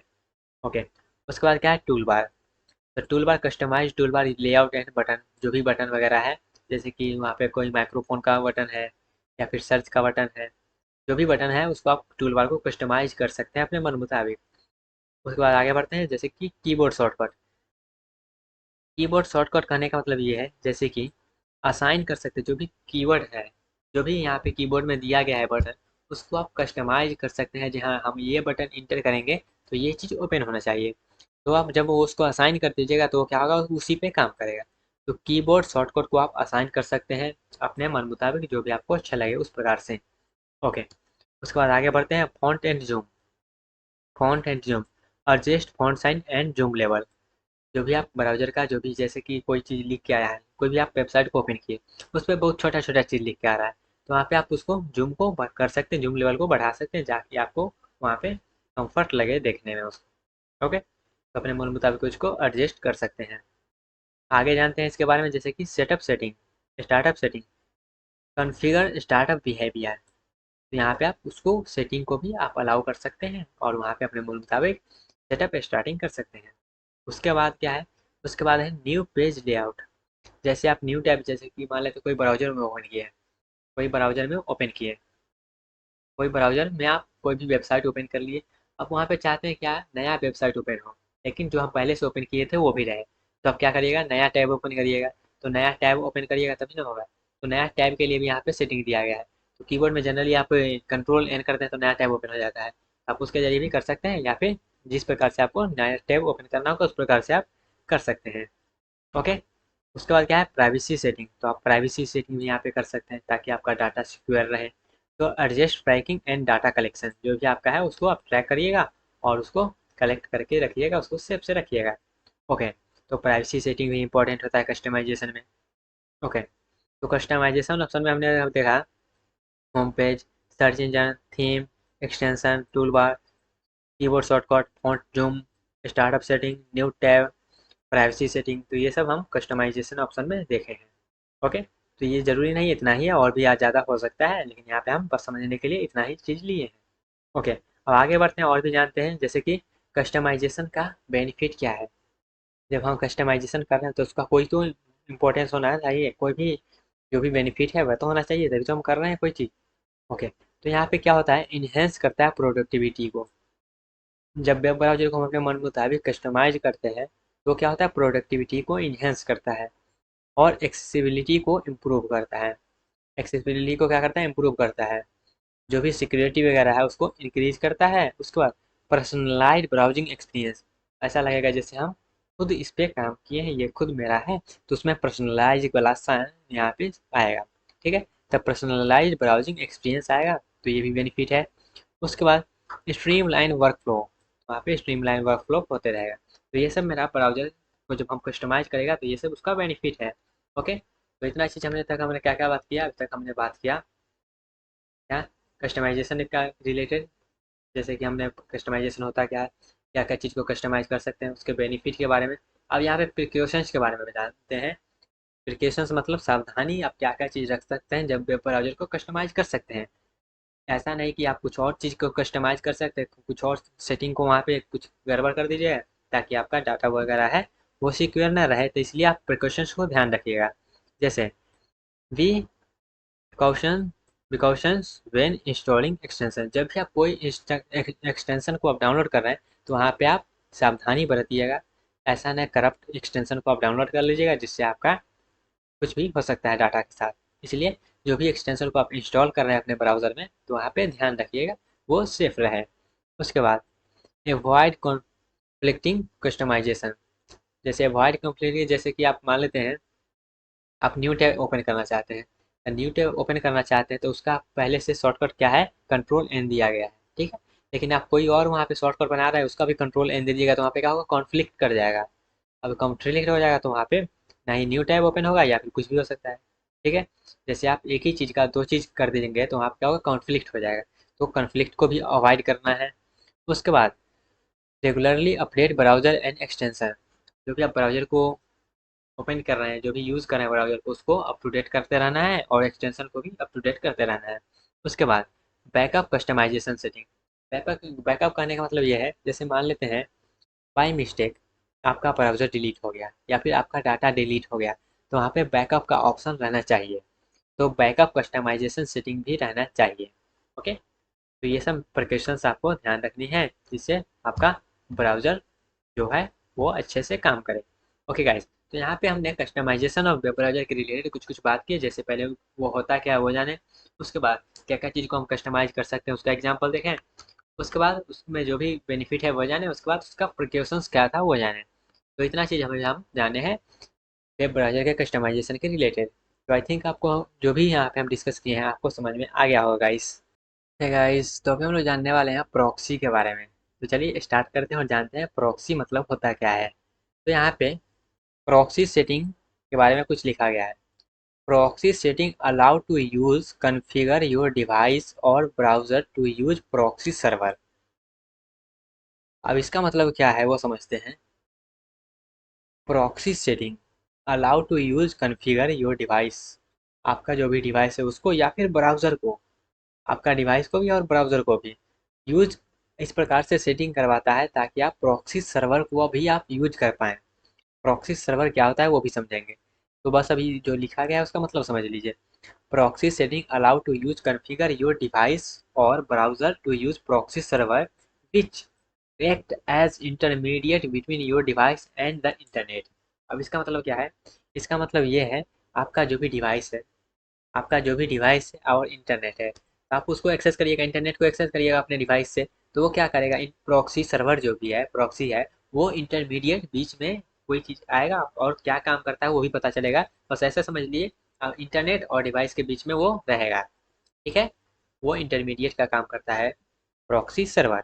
अब आगे बढ़ते हैं और जानते हैं इसके बारे में थोड़ा सा और, जैसे कि what is a proxy server. जैसे यहाँ पे हमने बात किया क्या, प्रॉक्सी सर्वर क्या है, ये प्रॉक्सी सर्वर को यूज करने का। प्रॉक्सी सर्वर होता क्या वो भी समझना जरूरी है। तो प्रॉक्सी सर्वर समझने के लिए यहाँ पे है, जैसे देखिएगा ये आपका कोई मशीन है, जो भी लैपटॉप है या फिर मोबाइल समझ लीजिए। ठीक है, ये आपका मशीन है, तो मशीन क्या कर रहा है, ये रिक्वेस्ट कर रहा है, ये क्या कर रहा है, ये रिक्वेस्ट कर रहा है सर्वर से कि हमको कोई डाटा ला के दो। ये रिक्वेस्ट कर रहा है सर्वर से कि हमको कोई डाटा चाहिए, लेकिन ये क्या कर रहा है, इस रिक्वेस्ट को क्या कर रहा है, ये डिनाई कर दे रहा है। ये क्या कर रहा है, इस रिक्वेस्ट को हटा दे रहा है, काट दे रहा है, ये काम नहीं कर रहा है। तो यहाँ पे क्या करेगा प्रॉक्सी सर्वर जो है, ये प्रॉक्सी सर्वर इंटरनेट से क्या करेगा, जो भी इंटरनेट है और अपने डिवाइस के बीच में क्या करेगा, कम्युनिकेट करेगा और प्रॉक्सी सर्वर वहाँ पे काम करेगा। कैसे करेगा वो पता चलेगा, लेकिन पहले प्रॉक्सी सर्वर होता क्या है वो समझ लेते हैं। ठीक है, तो प्रॉक्सी सर्वर क्या होता है, a proxy server is a computer और सर्विस डैट, ये क्या होता है, प्रॉक्सी सर्वर क्या होता है? सर्विस होता है। Proxy server is a computer और सर्विस दैट क्या क्या सर्विस देता है, जैसे कि आपका जो भी आईपी एड्रेस है वो हाइड कर देगा। जो भी आपका आईपी एड्रेस है वो हाइड कर देगा। अब इसका मतलब क्या है? जैसे मान लेते हैं आप प्रॉक्सी सर्वर यूज नहीं कर रहे हैं, ठीक है, आप सिंपली ब्राउजर को ओपन कर रहे हैं और वहाँ पे यूज कर रहे हैं, जो भी आपका काम है वो कर रहे हैं। तो वहाँ पे जो भी वेबसाइट को आप एक्सेस कर रहे हैं, जो भी वेबसाइट के सर्वर को एक्सेस कर रहे हैं, वो सर्वर के पास कहाँ है? आपका आईपी एड्रेस जा रहा है। आपका जो भी है सिस्टम का आईपी एड्रेस वहाँ पे जा रहा है, तब वो काम कर रहा है। तो वहाँ पे क्या होगा? प्रॉक्सी सर्वर आप जब यूज करिएगा तो आपका जो भी मशीन का आईपी एड्रेस होगा उसको हाइड कर देगा, वो इंटरनेट के पास नहीं जाएगा। मास्क योर लोकेशन, आपका लोकेशन को क्या करेगा? मास्क कर देगा, ऊपर से परत चढ़ा देगा आपके लोकेशन पे। आपका लोकेशन भी कोई ट्रैक नहीं कर सकता है, क्या कि आईपी एड्रेस तो मिला नहीं। उसके बाद जो भी डाटा होगा उसको क्या करेगा? इनक्रिप्ट कर देगा। प्रॉक्सी सर्वर क्या करता है? आईपी एड्रेस को हाइड कर देगा, आपके जो भी लोकेशन है उसको मास्क कर देगा, आपका जो भी डाटा है उसको इनक्रिप्ट कर देगा। उसके बाद कैची फ्रिक्वेंटली आस्क रिसोर्सेज, उसके बाद block access to certain website. वहाँ पे क्या होगा? जो भी वेबसाइट वगैरह होगा उसको अगर यूजफुल नहीं है तो उसको ब्लॉक कर देगा, उसके एक्सेस को डिनाई कर देगा। तो इस प्रकार से प्रॉक्सी सर्वर होता है। अब इसके बारे में और भी समझते हैं एक एग्जाम्पल के माध्यम से, ठीक है। यहाँ तो प्रॉक्सी सर्वर होता है क्या, प्रॉक्सी सेटिंग क्या होता है वो भी समझ लिए, प्रॉक्सी सर्वर क्या होता है वो समझ लिए, वो क्या काम करता है वो भी समझ लिए। अब यहाँ पे एक एग्जाम्पल लेते हैं और समझते हैं आखिर इसका यूज है क्या। ओके, तो यहाँ पे मान लेते हैं ये सिस्टम है एक कोई ये क्या है? सिस्टम है। इस सिस्टम के जरिए आप यूज करना चाहते हैं क्या? फेसबुक। इस सिस्टम के जरिए आप फेसबुक यूज करना चाहते हैं, लेकिन यहाँ पे कंडीशन ये है, इसमें फेसबुक ओपन हो नहीं सकता है, क्योंकि ये जिस एरिया में है, ये जो सिस्टम जिस एरिया में है उस एरिया में फेसबुक बैन है। एग्जाम्पल लेके चलते हैं, ठीक है। ये जो सिस्टम जहाँ पे जिस एरिया में है, कभी कभी देखते होंगे क्या, कोई एक एरिया का नेट बंद हो जाता है, कोई एक एरिया में बैन हो जाता है कोई ऐप एप्लीकेशन वगैरह। जैसे इंडिया में क्या है, टिकटॉक है वो बैन है, ठीक है, लेकिन और जगह तो चल रहा है ना। तो वह कैसे काम करता है वो समझते हैं। तो यहाँ पे जो भी ये सिस्टम है, जैसे मान लेते हैं कोई ये सिस्टम है, कोई एरिया में है, उस एरिया में फेसबुक बैन है, एग्जाम्पल लेके चलते हैं, ठीक है। तो क्या है, वहाँ पे तो बैन है तो हम यूज नहीं कर सकते हैं फेसबुक। तो यहाँ पे क्या किया इसने? फेसबुक को रिक्वेस्ट किया, फेसबुक को रिक्वेस्ट किया, लेकिन ये तो क्या है? ब्लॉक्ड है। तो क्या करेगा? ये काम नहीं करेगा। ये जो फेसबुक को रिक्वेस्ट किया, जो हमको फेसबुक ओपन करना है, वो क्या हुआ? ब्लॉक है, तो वो काम नहीं करेगा। तो वहीं पे क्या होगा? अब यहाँ पे देखिएगा, ये जो है मेरा allow session via proxy server. अब यहाँ पे प्रॉक्सी सर्वर का यूज कर रहे हैं, ठीक है। ये तो जो नॉर्मली हम विदाउट प्रॉक्सी सर्वर इंटरनेट के जरिए क्या कर रहे थे, ये जो इंटरनेट है, ये इंटरनेट के जरिए हम क्या कर रहे थे? फेसबुक को रिक्वेस्ट कर रहे थे। तो ये तो क्या है? जनरली क्या है? आपका आईपी एड्रेस भी ट्रेस कर रहा है, जहाँ किस एरिया में आपका आईपी एड्रेस है, वहाँ पे बैन है या नहीं, तो बैन है तो वहाँ पे एक्सेस नहीं देगा। अब यहाँ पे क्या कर रहे हैं? प्रॉक्सी सर्वर का यूज कर रहे हैं। जब आप प्रॉक्सी सर्वर का यूज करिएगा तो क्या होगा? तो प्रॉक्सी सर्वर तो क्या होता है? आपका जो भी आईपी एड्रेस है उसको बैन करके रखा है, आपका जो भी लोकेशन है उसको तो मार्क्स चढ़ा के रखा है। तो यहाँ पे नहीं आपका आईपी एड्रेस है, नहीं आपका लोकेशन है, तो उसको पता नहीं चलेगा जी कहाँ का ये है, कहाँ का ये रिक्वेस्ट कर रहा है। तो वहाँ पे क्या होगा? आईपी जो भी प्रॉक्सी सर्वर है, प्रॉक्सी सर्वर क्या करेगा? इंटरनेट से क्या करेगा? आपका फेसबुक के सर्वर पे जाएगा, और फेसबुक के सर्वर पे जाने के बाद आपका रिक्वेस्ट को यहाँ पे ग्रांट कर देगा। प्रॉक्सी सर्वर क्या किया? इंटरनेट के जरिए फेसबुक के जो भी सर्वर है, सर्वर के पास गया और आपका जो भी एक्सेस है उसको ग्रांटेड कर दिया, ठीक है। तो यहाँ पे प्रॉक्सी सर्वर के जरिए ये हुआ, ठीक है। यहाँ पे हमें कहानी के माध्यम से भी बता दीजिए कैसे ब्लॉक था, किस एरिया में ब्लॉक है, ठीक है। यहाँ पे एरो का डायग्राम भी देखिएगा। जैसे ये प्रॉक्सी सर्वर है, तो ये प्रॉक्सी सर्वर क्या कर रहा है? प्रॉक्सी सर्वर इंटरनेट के जरिए क्या कर रहा है? फेसबुक सर्वर से रिक्वेस्ट कर रहा है, और यहाँ पे क्या कर रहा है? आपके डिस्प्ले पर कर दे रहा है, ओपन कर दे रहा है, ठीक है। और जब आप प्रॉक्सी सर्वर बंद कर दीजिएगा तब ये क्या होगा? फिर से ब्लॉक हो जाएगा। तो यही प्रॉक्सी सर्वर का काम है। तो आई थिंक आपको समझ में आया हो जाएगा प्रॉक्सी सर्वर। जैसे आप प्रॉक्सी सर्वर को वीपीएन चलाते हैं ना, वीपीएन के से रिलेट करिए, ठीक है। तो वीपीएन भी क्या होता है? प्रॉक्सी सर्वर को ही यूज करता है। ओके, तो यहाँ पे आप और भी कुछ कुछ समझ लेते हैं, जैसे type of proxy server. Proxy server का टाइप क्या क्या है? जैसे H T T P proxy server handle H T T P request. Okay, इसके बारे में भी हम पढ़ा था, ये भी क्या है? एक प्रॉक्सी सर्वर है। Sock proxy handle TCP and UDP request, ये क्या होता है? बस अभी समझ लीजिए ये होता है। जब आप आगे पढ़ेंगे तब ये सब समझ में आएगा। ओके, उसके बाद वीपीएन जिसका भी हम बात करते हैं, virtual private network proxy. Encrypt all internet traffic, जो भी ट्रैफिक है उसको क्या करता है ये इनक्रिप्ट कर देता है। उसके बाद transparent proxy intercept and cache HTTP request. उसके बाद क्या है, उसके बाद है reverse proxy, protect reverse from external access. उसके बाद ये सब प्रॉक्सी का कुछ कुछ सर्वर है, उसका हमने बात कर लिया। ठीक है, जैसे कि एच टी पी सॉकेट था, वीपीएन था। जनरली आप वीपीएन का नाम सुने होंगे, तो वीपीएन यहाँ पे आप देख सकते हैं, ये भी क्या है प्रॉक्सी सर्वर है। उसके बाद use case of proxy setting. Proxy setting का यूज केस क्या है, जैसे कि एनोनमस ब्राउजिंग। आप कुछ ब्राउजिंग कर रहे हैं तो वहाँ पे क्या हो रहा है, ओपन नहीं हो रहा है, तो आप क्या करिएगा, वीपीएन लगाइएगा और ओपन कर लीजिएगा। आप अगर ब्लॉक वेबसाइट को क्या करना चाहते हैं, एक्सेस करना चाहते हैं, तो उसके जरिए भी यहाँ पे ये कर सकते हैं, वीपीएन के जरिए। ठीक है, VPN in the sense proxy server के जरिए। इम्प्रूव नेटवर्क सिक्योरिटी, आप नेटवर्क सिक्योरिटी इम्प्रूव कर सकते हैं। इन द सेंस इसका मतलब क्या है, जैसे आप जो भी आपका नेटवर्क है उसको आप सिक्योर करना चाहते हैं, कोई भी आपका वहाँ पे जो भी लोकेशन वगैरह है उसको ट्रैक ना करे, तो आप वीपीएन का यूज़ करिएगा। उसके बाद क्या है, reduce bandwidth users, bypass geographically restriction, जैसे हमने वहाँ पे लोकेशन का बात किया था, ये सब हो गया। अब कॉमन जब प्रॉक्सी आप चलाइएगा, प्रॉक्सी जब यहाँ पे करिएगा, प्रॉक्सी सर्वर को यूज करिएगा, तो कुछ कुछ एरर जैसे कि यहाँ पे देख सकते हैं कॉमन प्रोक्सी एरर, जैसे प्रॉक्सी सर्वर नॉट रिस्पॉन्डिंग, या हो सकता है आपके पास एरर आए। प्रॉक्सी ऑथेंटिकेशन फेल, ये भी आपको हो सकता है एरर यहाँ पे आए। Proxy connection time out, proxy server refuse connection, ये सब चीज़ जो कॉमन एरर है वो सब चीज़ है ये। तो आई थिंक आपको प्रॉक्सी सर्वर का जो भी था फंडा क्लियर हो गया, प्रॉक्सी क्या था वो भी समझ में आ गया। तो यहाँ तक हमने अभी तक बात किया, क्या प्रॉक्सी होता क्या है, प्रॉक्सी सेटिंग क्या काम करता है, प्रॉक्सी सर्वर क्या होता है, प्रॉक्सी सर्वर का क्या काम होता है।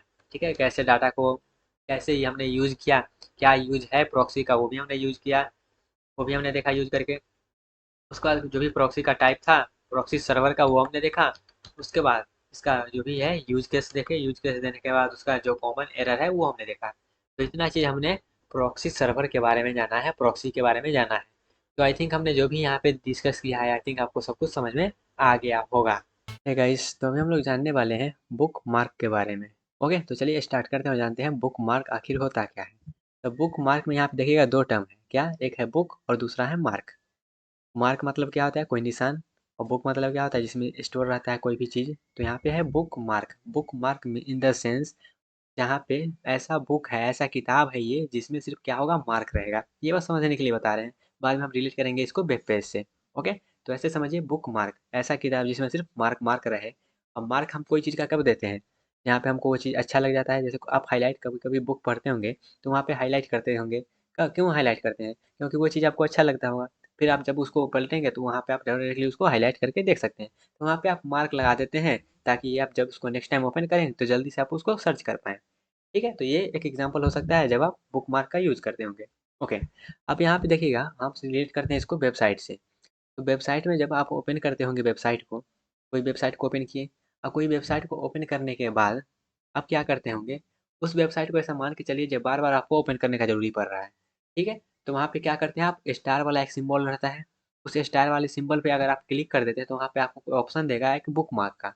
ठीक है, अब अपने वेबसाइट कोई भी जो आप वेब ब्राउजर यूज करते होंगे वहाँ पे आप ओपन करके देख सकते हैं। ठीक है, कोई भी वेबसाइट को ओपन कर लीजिए, और वेबसाइट के जब यूआरएल रहता है वहाँ पे कॉर्नर में क्या होगा, स्टार टाइप का होगा। उस स्टार पे जब आप इंटर करिएगा तो वहाँ पे होता है वो book mark. As a favourite आप उसको सेव करते हैं। एज अ फेवरेट करने का मतलब उस वेबसाइट को आप बार बार एक्सेस कर रहे हैं, ज़्यादातर आपका यूज पड़ रहा है उस वेबसाइट का, तो उसको आप क्या कर रहे हैं, सेव कर ले रहे हैं, ताकि आप जब भी उसको यूज करें तो वो जल्दी से क्या होगा, ओपन हो जाए एज अ शॉर्टकट। ओके, तब चलिए इसका हम डेफिनेशन पहले पे जानते हैं। ओके, यहाँ पे हाईलाइटर ले लेते हैं। Book mark are saved link to web page, ये क्या है, सेव्ड लिंक होता है, हम सेव कर लेते हैं। Allowing quickly access to frequently visited site, जिस साइट पे आप फ्रीक्वेंटली क्या करते हैं, विजिट करते रहते हैं, उसको क्या करते हैं, जल्दी से यूज़ करने के लिए हम सेव कर लेते हैं उस लिंक को, तो उसी को बोलते हैं बुक मार्क। ओके, अब आगे जानते हैं और भी इसके बारे में। तो यहाँ पे जानते हैं टाइप्स ऑफ बुक मार्क, कितने प्रकार का बुक मार्क होता है। ओके, तो यहाँ पे देखिएगा ब्राउज़र बुक मार्क, आप ब्राउज़र वेब ब्राउज़र में आप बुक मार्क लगा सकते हैं। Saved with in a browser, जब आप वेब ब्राउज़र में बुक मार्क लगाइएगा तो जो भी वहाँ पे बुक मार्क लगाए वो क्या रहेगा, उसी ब्राउज़र के अंदर रहेगा। ठीक है, दूसरा क्या है, सोशल बुक मार्क। तो सोशल बुक मार्क क्या है, शेयर पब्लिशली, एग्जाम्पल डिलीशियस, पिंटरेस्ट, ये सब क्या होता है, मेरा सोशल बुक मार्क होता है। उसके बाद पर्सनल बुक मार्क होता है। तो पर्सनल बुक मार्क जो भी होता है वो आप क्या करते हैं, क्लाउड में स्टोरेज में उसको सेव करके, स्टोर लोकल और इन क्लाउड स्टोरेज। तो ये 3 टाइप का जो भी है बुक मार्क होता है। Web browser, browser book mark, हम जनरली ब्राउज़र बुक मार्क ही यूज़ करते होंगे। ओके, सोशल बुक मार्क और पर्सनल बुक मार्क। ठीक है, ब्राउज़र बुक मार्क का हम बता दिए थे, जब आप कोई भी ब्राउज़र ओपन करके आप उसको प्रैक्टिकली समझ सकते हैं। ओके, तो ये था टाइप ऑफ बुक मार्क। अब यहाँ जानते हैं बुक मार्क का फीचर क्या है। ठीक है, बुक मार्क का फीचर क्या है। तो बुक मार्क का फीचर जैसे कि यहाँ पे देख सकते हैं, ऐड या फिर एडिट कर सकते हैं बुक मार्क को। जैसे कोई भी वेबसाइट को आप फ्रिक्वेंटली एक्सेस करना चाहते हैं, फ्रिक्वेंटली उस पे आप विजिट करते रहते हैं, आप उसको as a book mark save करेंगे।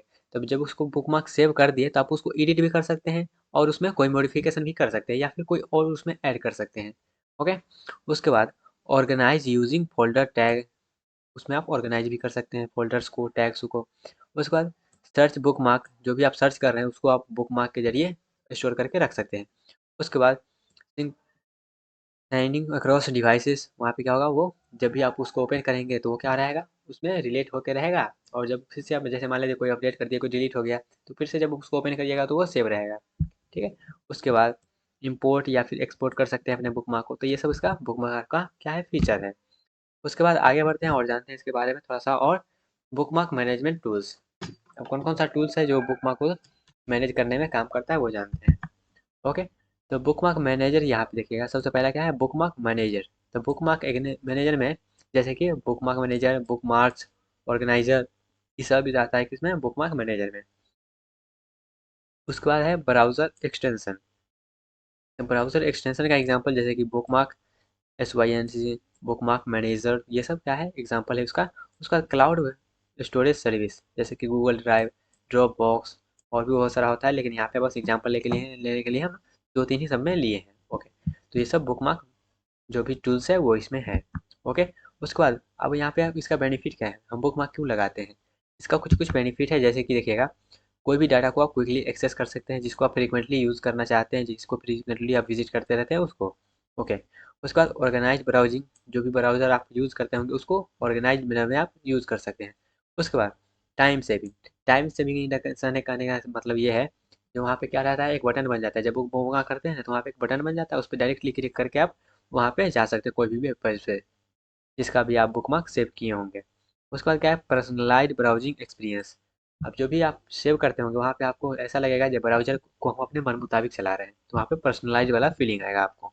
ओके, तो बेनिफिट हो गया। अब यहाँ पे कुछ कुछ बेस्ट प्रैक्टिस है जिससे आप क्या कर सकते हैं, अपने बुकमार्क को और अच्छे बेहतर से यूज कर सकते हैं। जैसे कि जो भी आप यहाँ पे रेगुलरली ऑर्गेनाइज बुकमार्क, जो भी आप बुकमार्क लगा रहे हैं उसको ऑर्गेनाइज करके रखते हैं। उसके बाद use descriptive name and tag, जो भी आप वहाँ पे लगा रहे हैं, जो भी आप बुकमार्क लगा रहे हैं वहाँ पे अपने मन मुताबिक ऐसा नाम दीजिए, प्रॉपर नाम दीजिए, जिससे आप कुछ समझ सकते हैं हाँ ये किस चीज़ का बुकमार्क लगाया गया है। उसके बाद रिमूव अननेसेसरी बुकमार्क। अब ऐसा नहीं कि आप हाँ जो भी है अननेसेसरी चीज़ें जो भी आप यूज़ कर रहे हैं उसको बुकमार्क में ऐड करके रखें। बुकमार्क में सिर्फ उसी को ऐड जनरली करके रखते हैं जिसको हम जनरली बार बार यूज़ करते हैं, या फिर बार बार उसमें हम जाना पड़ता है, या फिर उसमें जाने में टाइम लगता है। ठीक है, तो यहाँ पे जो भी अननेसेसरी बुकमार्क लगा गए हैं उसको आप रिमूव कर सकते हैं। उसके बाद सिंक्रोनाइज कर सकते हैं बुकमार्क को अक्रॉस डिवाइसेज। जैसे मान लेते हैं ईमेल आईडी में आप कोई ब्राउज़र में अपने ईमेल आईडी से उसमें लॉगिन किए, ओके, वहाँ पे कुछ कुछ बुकमार्क आप रखे हुए हैं सेव करके। अब दूसरे ब्राउज़र में दूसरे डिवाइस में अगर आप फिर से वही सेम ईमेल आईडी देते हैं, तो जो भी आपने बुकमार्क लगाया था वो क्या रहेगा, उस डिवाइस में भी आ जाएगा। ओके, तो यही है इसका मतलब, जो चौथा लाइन है उसका। ओके गाइस, तो यहाँ पे कॉमन बुक अगर मान लेते हैं बुकमार्क आप यूज करें तो कॉमन कुछ कुछ एरर आएगा, जैसे कि डुप्लीकेट बुकमार्क आप लगा सकते हैं। ठीक है, जैसे मान लेते हैं एक वेबसाइट को आप दो बार एक्सेस कर लिया, दोनों बार उसमें बुकमार्क लगा सकते हैं, तो ये इशू हो सकता है। उसके बाद जो आप बुकमार्क लगाए हैं हो सकता है भविष्य में वो लिंक फेल हो जाए, तो यहाँ पे लिंक ब्रोकन हो सकता है। आप बुकमार्क को लॉस्ट भी कर सकते हैं, हो सकता है भूल चूक से डिलीट कर दें। उसके बाद साइनिंग इशू भी हो सकता है। ठीक है, जैसे नेटवर्क इशू हुआ है, अब वो सिंक्राइज नहीं हुआ है तो फिर से वो हट सकता है। ओके, तो ये सब कॉमन इशू है बुकमार्क्स का। तो आई होप आपको ये जो भी बुकमार्क का फंडा था क्लियर हो गया होगा गाइस। है गाइस, तो अभी हम लोग जानने वाले हैं सर्च टूल बार के बारे में। सर्च टूल बार क्या चीज़ होता है, तो जहाँ पे आप कोई चीज़ सर्च करते हैं, जैसे मान लेते हैं गूगल में जाते हैं, तो गूगल में आपको एक सर्च टूल बार मिलता होगा, सर्कल जैसा कुछ रहता होगा। ठीक है, तो वहाँ पे आप क्या करते हैं, कुछ भी चीज़ सर्च करते हैं तो उसी को बोलते हैं सर्च टूल बार। तो उसी के बारे में भी हम जानने वाले हैं। तो सर्च टूल बार होता क्या है, पहले उसका एक हम प्रॉपर एक डेफिनेशन देख लेते हैं। Search tool bar is a graphical user interface. वो क्या होता है, ग्राफिकल यूजर इंटरफेस होता है, जिसको शॉर्ट फॉर्म में GUI भी बोला जाता है। G for graphics, U for user and I for interface. Okay, so a search toolbar is a graphical user interface element that allow user to search for specific information within a website, application और database। तो ये क्या करता है, हमको allow करता है user को एज अ यूज़र, जैसे कोई भी इसका यूज़ करता होगा उसको अलाउ करता है कि कोई भी एक इंफॉर्मेशन वहाँ पे आप लिख सकते हैं जो कि वेबसाइट पे या फिर डाटाबेस पे या फिर एप्लीकेशन पे मौजूद हो। ठीक है, तो सर्च टूल बार क्या होता है, एक ग्राफिकल यूजर इंटरफेस है जो कि क्या करता है, यूज़र को अलाउ करता है जिसमें कोई चीज़ आप सर्च कर सकते हैं। ओके, तो ये हुआ इसका प्रॉपर डेफिनेशन। अब थोड़ा सा आगे बढ़ते हैं और जानते हैं types of search tool bar. Search tool बार का टाइप्स जो कि है वो, तो पहला तो क्या है, ब्राउज़र सर्च टूल बार। जो भी ब्राउज़र आप यूज़ करते होंगे उसमें सर्च टूल बार रहता है। जो भी ब्राउज़र यूज़ करते होंगे अलग अलग ब्राउज़र में देखिएगा तो अलग अलग सर्च टूल बार रहता है। ओके, तो यहाँ पे क्या होता है, integrated into website web browser. ठीक है, वेब ब्राउज़र जो भी वहाँ पे है, जो भी ब्राउज़र का सर्च टूल बार रहता है वो किससे इंटीग्रेटेड रहता है, तो वो अपने वेब ब्राउज़र से इंटीग्रेटेड रहता है। ओके, उसके बाद वेबसाइट सर्च टूल बार। अब कोई वेबसाइट पे आप पहुँच गए, जो कोई भी वेबसाइट पे आप पहुँच गए तो वहाँ पर भी देखते होंगे तो सर्च टूल बार रहता है कोई चीज़ सर्च करने के लिए। ठीक है, तो ये क्या होता है, इम्बिडेंटेड विथ इन वेबसाइट, तो वो कोई वेबसाइट पे इम्बिडेंटेड रहता है। उसके बाद एप्लीकेशन सर्च टूल बार। एप्लीकेशन सर्च टूल बार कहने का मतलब क्या है, तो ये तो वेबसाइट का बात हो गया और वहाँ पे वेब ब्राउज़र का भी बात कर लिए। अब एप्लीकेशन कहने का मतलब ये ऐसे समझिए कोई मोबाइल में आप ऐप इंस्टॉल किए हैं कोई ऐप और वहाँ पर भी सर्च टूल बार रहता है ना, तो उसी को बोलते हैं क्या, एप्लीकेशन सर्च टूल बार। इंटीग्रेटेड इनटू सॉफ्टवेयर एप्लीकेशन, ये किससे इंटीग्रेटेड रहता है, ये सॉफ्टवेयर एप्लीकेशन से इंटीग्रेटेड रहता है। ओके, अब आगे बढ़ते हैं थोड़ा सा और जानते हैं सर्च टूल बार का क्या क्या फीचर है। फीचर ऑफ सर्च टूल बार, यहाँ पे सर्च टूल बार का फीचर है क्या, सर्च बॉक्स। पहले तो वो सर्च बॉक्स दिखते होंगे जिसमें आप सर्च करते हैं, जिसमें आप टेक्स्ट क्या क्या करते हैं, इनपुट करते हैं। तो सर्च बॉक्स क्या है, टेक्स्ट इनपुट फील्ड, जिसमें हम टेक्स्ट लिखते हैं। ओके, उसके बाद सर्च बटन आके कुछ सर्कल जैसा कुछ होता है, वो सर्च करने वाला जिस पे आप इंटर करके आप सर्च करने लगते हैं। तो सर्च बटन क्या करता है, इनिशिएट सर्च, सर्च को वहाँ से स्टार्ट कर देता है। उसके बाद क्या है, ड्रॉप डाउन मेन्यू, तो सजेशन और फिल्टर। ड्रॉप डाउन मेनू करने का मतलब जैसे यहाँ पे जैसे कि कुछ इस प्रकार का रहता होगा, एंगल जैसा कुछ बना हुआ, उस पर इंटर करते हैं तो बहुत सारा ऑप्शन इंटर होता है, तो उसी को बोलते हैं क्या, ड्रॉप डाउन मेन्यू। उसमें कोई बहुत सारा सजेशन रहता है या फिर फिल्टर रहता है। जैसे कोई चीज़ आप इंटर करने जाते हैं, कोई चीज़ सर्च करने जाते हैं तो थोड़ा सा उसका लिखते हैं, कोई सिर्फ हिंट लिखते हैं, वहाँ पे बहुत सारा आपको आ जाता है ऑप्शन, तो उसी को बोलते हैं क्या, सजेशंस देना। ओके, उसके बाद सर्च हिस्ट्री, तो सर्च टूल बार में क्या रहता है, सर्च हिस्ट्री भी रहता है, जो चीज़ आप सर्च करते हैं वहाँ पे हिस्ट्री रहता है। जैसे कि एग्जांपल के लिए आप क्रोम ओपन करिए और क्रोम ओपन करने के बाद सिर्फ जहाँ पे वो सर्च टूल बार है उस पर सिर्फ इंटर करिए, तो वहाँ पे नीचे में देखिएगा जो भी आप सर्च किए होंगे पहले उसका सारा का हिस्ट्री आ जाएगा। ठीक है, तो जो भी आप रिसेंट में सर्च कर सी की रहते हैं तो वहाँ पे उसका हिस्ट्री रहता है। उसके उसके बाद क्या है, एडवांस्ड सर्च ऑप्शंस, यहाँ पे फिल्टर का भी रहता है ऑप्शन, सॉर्टिंग का भी रहता है। ओके, तो ये सब सर्च टूल बार का फीचर हुआ। थोड़ा सा आगे बढ़ते हैं और जानते हैं पॉपुलर सर्च टूल बार क्या क्या है। जो पॉपुलर सर्च टूल बार है, जैसे कि आप गूगल सर्च टूल बार जानते ही होंगे, यूज़ करते ही होंगे। ठीक है, ये उसके बाद क्या है, बिन सर्च टूल बार, ये भी क्या है, वेब ब्राउज़र का, ये क्या है, वेब ब्राउज़र। इस सब के बारे में हम पढ़ चुके हैं। ठीक है, वेब ब्राउज़र ये सब जैसे कि हो गया गूगल, बिन, याहू, डगडगो, स्टार्ट पेज, ये सब क्या है, वेब ब्राउज़र है। तो ये सब वेब ब्राउज़र का क्या है, सर्च टूल बार है। Okay, Yahoo search tool bar, DuckDuckGo search tool bar, start page, तो जो भी ब्राउज़र रहता है उसमें तो सर्च टूल बार रहना ज़रूरी है। ठीक है, तो सर्च टूल बार उसमें रहता ही है। तो जो भी पढ़े थे जो भी पढ़े थे किसके बारे में, जो भी पढ़े थे वेब ब्राउज़र के बारे में, उसका आप यहाँ पे एग्जांपल लिख सकते हैं, जिसमें पॉपुलर सर्च टूल बार का नाम भी आप दे सकते हैं। सिर्फ वही किया गया है, कॉपी पेस्ट यहाँ पे किया गया है, बस यहाँ पे एक चीज़ ऐड किया है, गूगल लिख के सर्च टूल बार लिख दिया है, बिन लिख के सर्च टूल बार लिख दिया है, याहू लिख के सर्च टूल बार लिख दिया है। मतलब वेब ब्राउज़र का नाम लिख के साथ में उसका सर्च टूल बार वहाँ पे लिख दिया है। ओके, अब आते हैं आगे बढ़ते हैं ब्राउज़र सर्च टूल बार। ब्राउज़र सर्च टूल बार जैसे कि गूगल क्रोम क्या है, मेरा एक ब्राउज़र है। उसके बाद Mozilla Firefox, Microsoft Edge, safari, तो ये सब ब्राउज़र सर्च टूल बार है। और ये सब क्या था, ये सब मेरा सर्च इंजन था, सर्च इंजन का ये सब टूल बार था। और ये सब मेरा क्या है, ब्राउजर का सर्च टूल बार, जैसे गूगल क्रोम यूज करते होंगे, मोजिला फायरफॉक्स यूज करते होंगे, माइक्रोसॉफ्ट एज का जो होता है वो सफारी यूज करते होंगे। तो ये सब क्या है, मेरा सर्च टूल बार है किसका, ब्राउज़र का। और ये सब क्या था, ये सब मेरा था किसका, ये सब था सर्च इंजन का। ये सब सर्च इंजन है, डगडगो हो गया, याहू हो गया, बिन हो गया, गूगल हो गया, ये सब सर्च इंजन है। और ये गूगल क्रोम ये है सर्च इंजन नहीं है, ये सब मेरा ब्राउज़र है। ओके। तो गूगल क्रोम जैसे कि आप देखिएगा, गूगल क्रोम में लिखा गया है address bar doubles and as a search bar. तो वहाँ पे जो भी रहता है एड्रेस बार वहाँ पे दे सकते हैं। मोजिला फायरफॉक्स में क्या होता है, search box in tool bar, search box in tool bar, उसका सब में है क्या, search box in tool bar. Okay, आगे बढ़ते हैं। बस यहाँ पे बस ये सब थोड़ा बहुत ध्यान रखिए जहाँ इसमें ये सब चीज़ होती है। उसका कस्टमाइजेशन ऑप्शन का हम बात करें सर्च टूल बार में, तो यहाँ पे चेंज कर सकते हैं डिफ़ॉल्ट सर्च इंजन को। जो भी आप सर्च इंजन वहाँ पे अप्लाई किए होंगे उस डिफ़ॉल्ट इंजन को आप, डिफ़ॉल्ट सर्च इंजन को क्या कर सकते हैं, चेंज कर सकते हैं। ओके। जैसे यहाँ पे गूगल है, बिन है, याहू है, डगडगो, ये सब क्या है, सर्च इंजन है। तो ये जैसे मान लेते हैं कोई भी आप यूज़ करते होंगे उसमें क्या है, सर्च इंजन गूगल का है।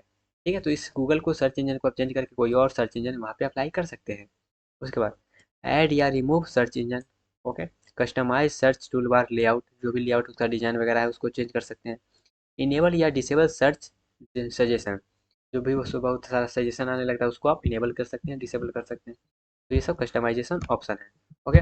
बेनिफिट का बात करें तो बेनिफिट में क्या है, quick access to search functionality, जो भी फंक्शनैलिटी आपको सर्च करना है वो बहुत जल्दी एक्सेस हो जाता है। Streamline search process, personalise search result, enhance productivity, तो ये सब हमारा बेनिफिट्स है सर्च टूल बार का। ओके।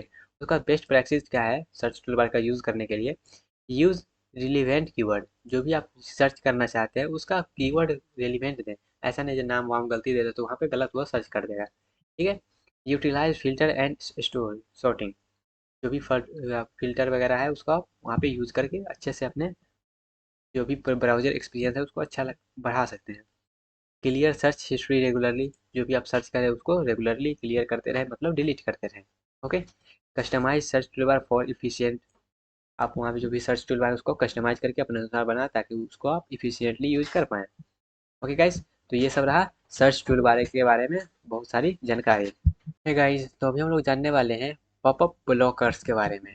ओके, तो चलिए स्टार्ट करते हैं, जानते हैं पॉपअप ब्लॉकर्स है क्या। इसका क्या है कि डेफिनेशन लिखा गया है, वो पहले डेफिनेशन हम समझ लेते हैं। Popup blockers prevent unwanted pop-up windows from appearing while browsing the internet। अब इसका मतलब क्या है वो पहले समझ लेते हैं।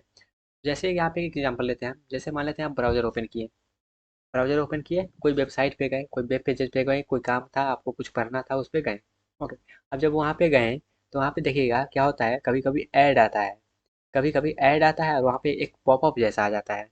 ठीक है, तो वहाँ पे क्या करता है, आपको जो भी रीड कर रहे हैं वहाँ पे बीच में कभी कभी आ जाता है, तो वहाँ पे क्या करता है, आपका काम को इंटरप्ट कर देता है। तो एक तरह से बोल सकते हैं आपके काम को क्या किया है, ब्लॉक किया गया है। तो पॉपअप ब्लॉकर क्या होता है, पॉपअप ब्लॉकर बोलता है क्या, ये क्या है, अनवांटेड पॉपअप विंडोज है। अनवांटेड पॉपअप विंडोज जो आ जाता है आपके ब्राउजर पे, वो जब आप भी कोई काम करते हैं या भी जो ब्राउजर पे हैं इंटरनेट यूज कर रहे हैं तो वहाँ पे एड टाइप का आ जाता है पॉपअप, तो उसी को बोलते हैं क्या, पॉपअप ब्लॉकर। ओके। अब यहाँ पे कुछ कुछ है वो पढ़ लेते हैं, जैसे कि पॉपअप ब्लॉकर का टाइप्स है तो वो पढ़ ले हैं। तो ये क्या होता है, built in browser popup blockers, जब भी ब्राउजर में क्या होता है, बिल्ट इन किया जाता है पॉपअप ब्लॉकर्स को। ओके। जैसे कि ब्राउजर एक्सटेंशन, जैसे कि आप एड ब्लॉकर यूज करते होंगे, यू ब्लॉकर, ओरिजिन, जब भी आप जैसे ये सब जो है ना, ऐड जब भी आता है आपके ब्राउजर पे उसको ब्लॉक करने का काम करता है, जिसको ऐड ब्लॉकर बोलते हैं। जब आप इस एक्सटेंशन को आप अपने ब्राउजर में इंस्टॉल करिएगा तब क्या होगा, जो भी आप ऐड देखते होंगे वो उसके बाद ऐड आना कम हो जाएगा। ठीक है, कभी कभी बहुत हद तक ऐड नहीं आता या फिर नहीं नहीं आता है। ठीक है, लेकिन बहुत हद तक ऐसे बोल सकते हैं कि ऐड नहीं आता है। ओके, जब भी आप ऐड ब्लॉकर का यूज़ करते हैं। ओके। उसके बाद क्या है, सेंटलॉन सॉफ्टवेयर, जैसे कि popup stopper, firewall and security suitable information, तो ये सब क्या है, पॉपअप ब्लॉकर का टाइप है। ओके। अब आगे बढ़ते हैं, थोड़ा से जानते हैं how popup blockers work, popup blockers काम कैसे करता है वो जानते हैं। तो सबसे क्या करता है, सबसे पहले फिल्टर करता है पॉपअप रिक्वेस्ट को, पॉपअप रिक्वेस्ट को फिल्टर करता है। फिल्टर करने के बाद ब्लॉक अनवांटेड पॉपअप्स, ब्लॉक करता है किसको, पॉपअप्स को। ये जो पॉपअप क्या था, जब भी आपको विंडोज़ पे क्या होता है, ऐड ऐड वगैरह या फिर कुछ भी करके आपको नया विंडोज़ आ जाता है, जब भी आप ब्राउज़र यूज़ करते होंगे, तो उसी को क्या करता है, ब्लॉक करने का काम करता है ये सब चीज़ें। ठीक है। Allow expectation for trusted site, provide customisable setting. यहाँ पे ये सब चीज़ क्या होता है, हमारा काम करता है पॉपअप ब्लॉकर्स का। क्या होता है, सबसे पहले क्या करता है, फिल्टर करता है पॉपअप रिक्वेस्ट को। फिल्टर करने के बाद क्या करता है, ब्लॉक अनवांटेड पॉपअप। जो भी अनवांटेड पॉपअप होता है, जो भी अनवांटेड ऐड होता है, उसको क्या करता है, ब्लॉक करता है। ओके। उसके बाद अलाउ करता है एक्सपेक्टेशन और ट्रस्टेड साइट, वहाँ पे उसको अलाउ करता है। उसके बाद प्रोवाइड करता है कस्टमाइजेबल सेटिंग को, जो भी आप उसमें ऐड वगैरह कर सकते हैं, अपने मन मुताबिक कस्टमाइज कर सकते हैं, वहाँ पर भी वो अलाउ करता है, उसके मुताबिक काम करता है।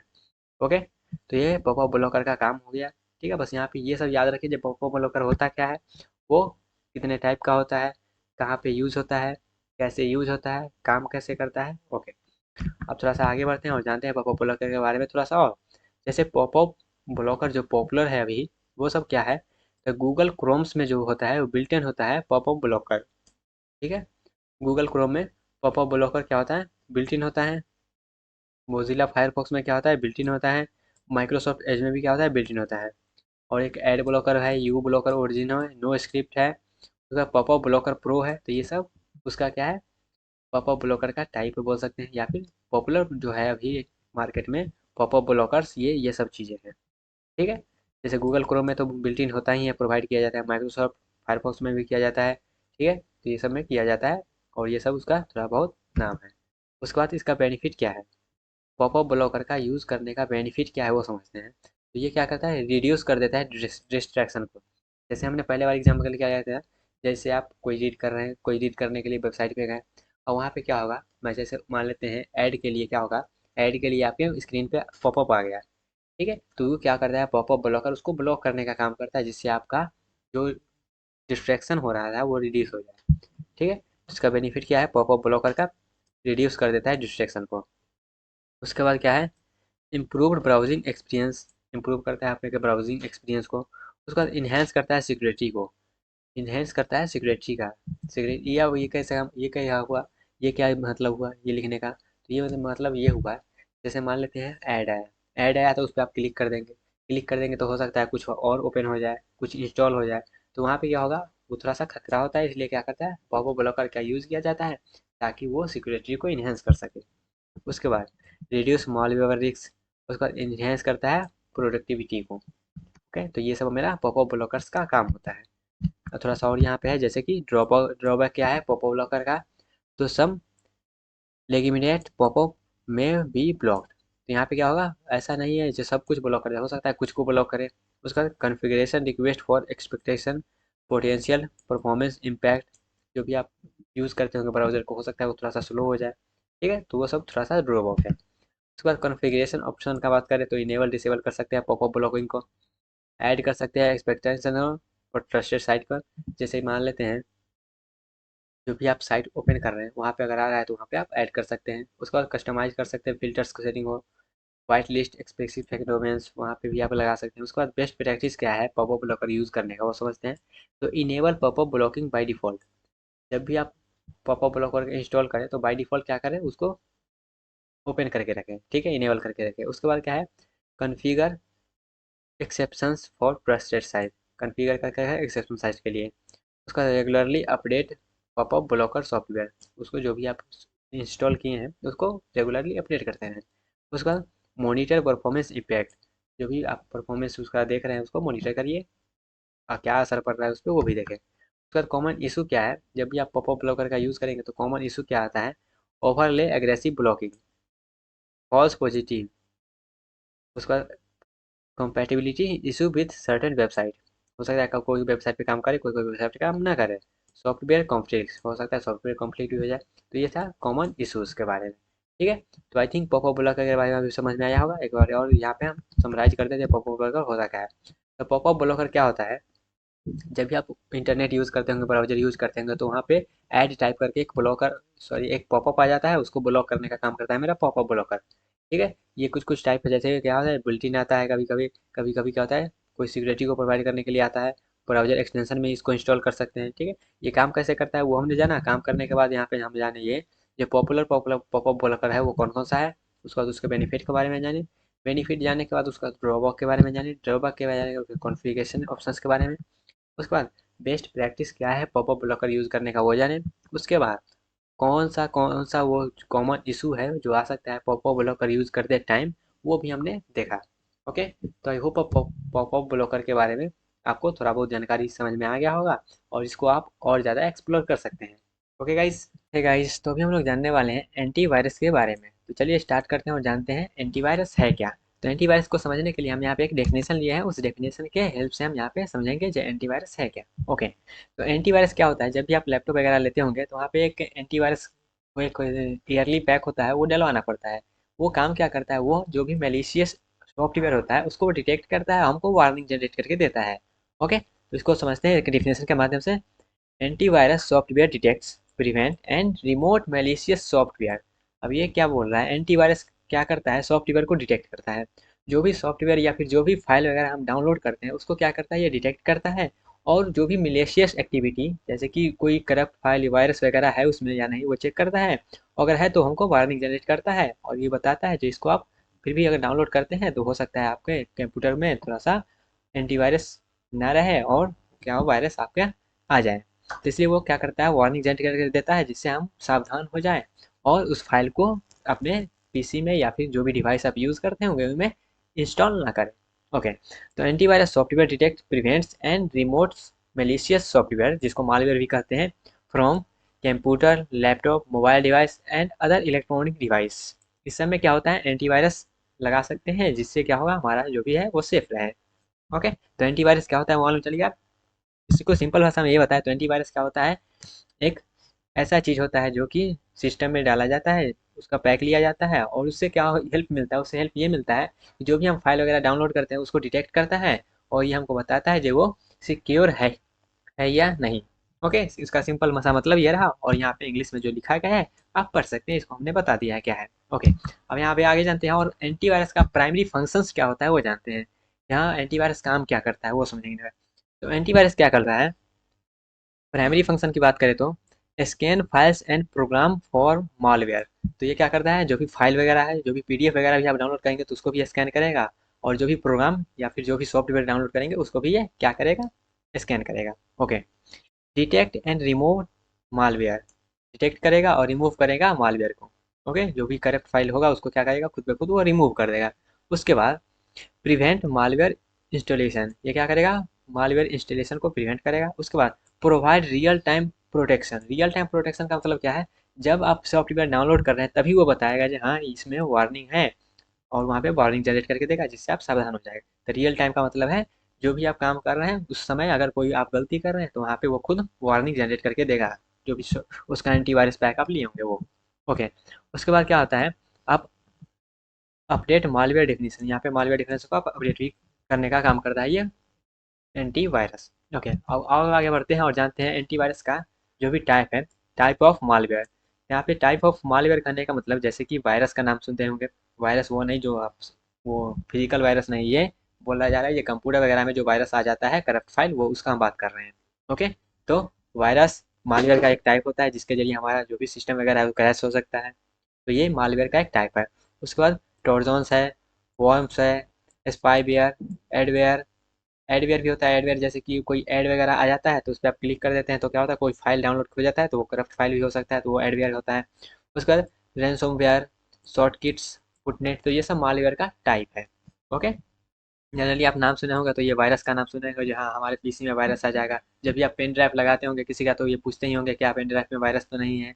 ओके, तो आप जनरली वायरस का नाम सुने होंगे, यहाँ पे कुछ कुछ और दिया गया है, इसको भी आप ध्यान में रख सकते हैं। ओके, अब आगे बढ़ते हैं और कुछ कुछ जानते हैं एंटीवायरस के बारे में। तो एंटीवायरस टाइप का बात करें तो यहाँ पे कुछ कुछ टाइप्स है, उसका यहाँ पे हम डिस्कस करते हैं। तो there are several type of antivirus software, antivirus software का यहाँ बात कर रहे हैं, each with unique feature and functionality.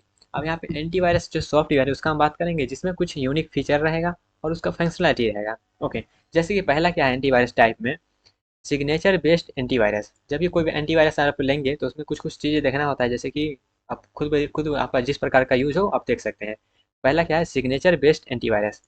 तो ये क्या करता है, scan file and program for known malware signatures. तो ये क्या करता है, स्कैन करता है फाइल को, और जो भी प्रोग्राम वगैरह को आप इंस्टॉल कर रहे हैं उसको ये स्कैन करता है।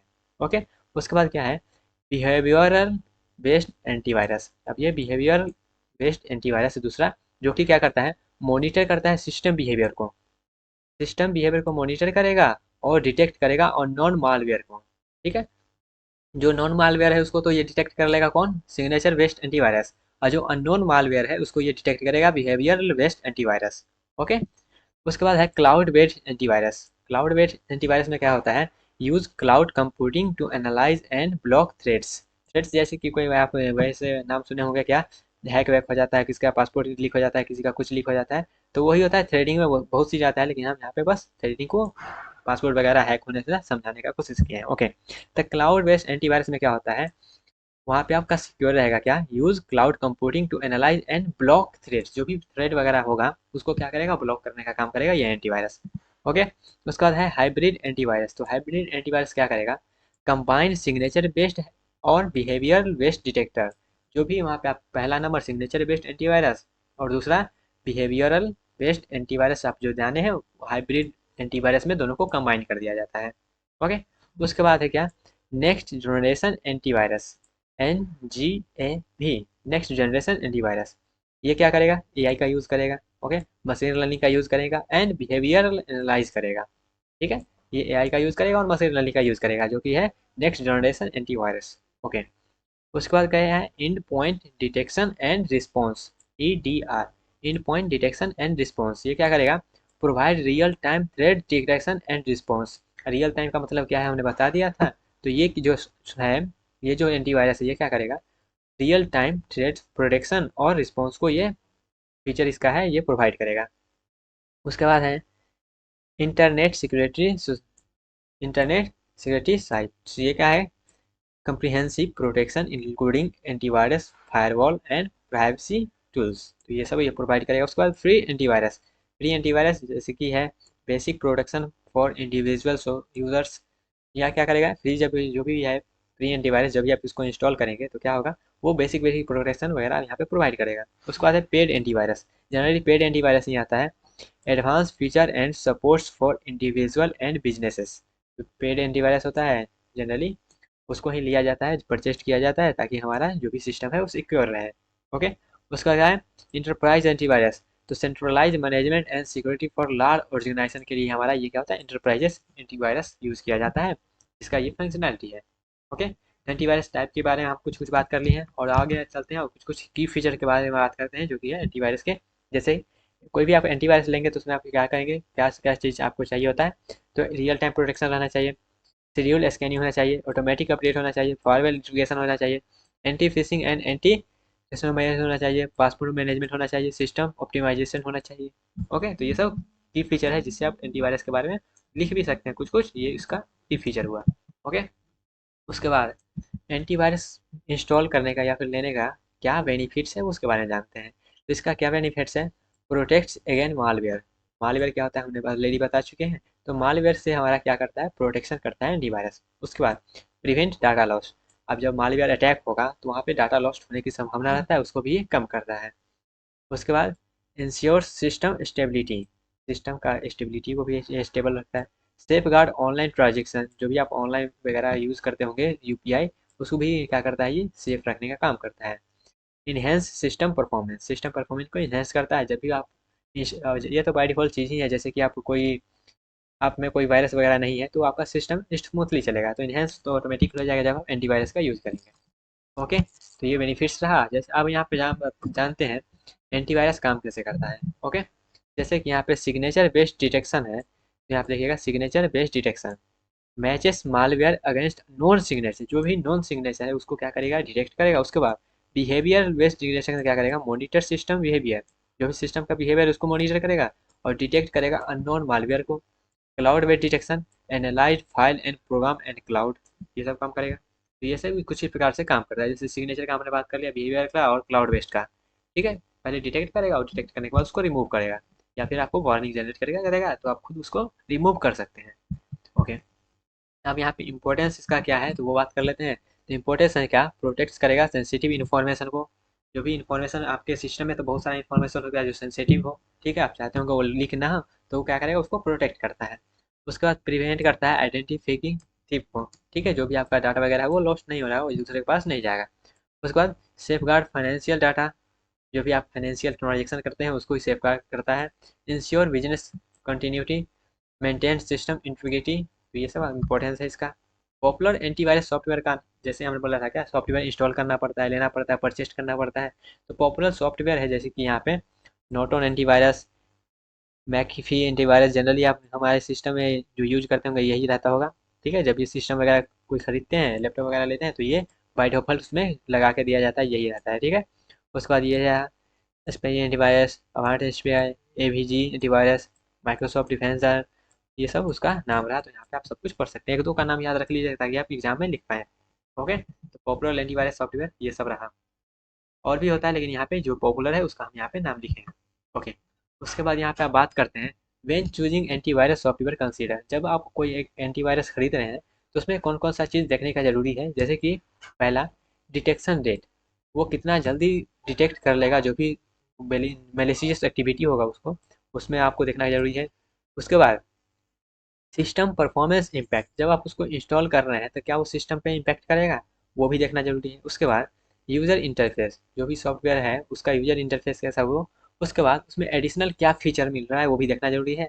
उसके बाद अगर उसमें कोई चीज़ दिक्कत आ रहा है तो वो कस्टमर सपोर्ट मिल रहा है या ना, वो देखना जरूरी है। उसके बाद सबसे लास्ट में उसका प्राइस भी मैटर करता है, जहाँ आप जो ले रहे हैं वो कितना प्राइस का है। ओके, तो जब भी आप जो भी सॉफ्टवेयर लें एंटीवायरस का, तो उसमें ये चीज़ आप ध्यान रखेंगे। ओके, तो यहाँ पे नंबरिंग वैल्यू है तो प्राइसिंग सबसे लास्ट में मैटर करता है, ऐसा नहीं जो कम प्राइस में दे रहा है तो वही आप खरीद लें, सब कुछ देना जरूरी है। उसके बाद यहाँ पे बेस्ट प्रैक्टिस का बात करें, जो भी आप सॉफ्टवेयर यूज़ कर रहे हैं, कोई भी सिस्टम यूज़ कर रहे हैं, तो उसमें जो भी है इंस्टॉल करके रखें अपने एंटीवायरस सॉफ्टवेयर को, ठीक है। Install reputable antivirus software. उसके बाद keep software up to date, software को अप टू डेट करते रहें। Run regular sense scan, regular scan करने के लिए जब भी आप यूज़ करते होंगे तो उसको हमेशा ऑन ही रखें। ओके, अवॉइड सस्पिशियस डाउनलोड्स, जो भी आप लगता होगा ये डाउनलोड नहीं करना चाहिए तो उसको आप अवॉइड कर सकते हैं। और जब भी आप पासवर्ड बनाए तो स्ट्रॉन्ग पासवर्ड, जो कि सभी लोग सजेशन देते ही हैं, उसका आप यूज ले सकते हैं। तो ये सब रहा बेस्ट प्रैक्टिस, जब आप जिससे आप अपने डाटा को सिक्योर रख सकते हैं, ठीक है। और ये सब रहा एंटीवायरस के बारे में डिस्कशन। तो ये थ्योरी थी है, ये पूरा यूनिट ही थ्योरी है गाइस, तो इसलिए इसमें हो सकता है बोर हो सकते हो। ओके, तो ये रहा अपना जो भी है एंटीवायरस का डिस्कशन। तो गाइस मिलते हैं, लेट्स स्टार्ट। है गाइस, तो अभी हम लोग बात करने वाले हैं थ्रेड्स के बारे में। ओके, तो यहाँ पे थोड़ा सा कंफ्यूजन हो सकता है, एक टर्म होता है थ्रेड, एक होता है थ्रेड्स। तो ये है थ्रेड्स, यहाँ पे थ्रेड मत समझिएगा, आगे पढ़ना होगा आपको थ्रेड के बारे में, तो ये थ्रेड नहीं है, ये है थ्रेड्स। ओके, तो यहाँ पे कंफ्यूज मत हो जाएगा डी और टी में। ओके, तो यहाँ पे हम बात करने वाले हैं थ्रेड्स के बारे में। तो चलिए ये क्या होता है थ्रेड्स वो जानते हैं। तो उसको जानने के लिए यहाँ पे हम एक डेफिनेशन का हेल्प लेंगे, उससे हम इसको समझेंगे थ्रेड्स को।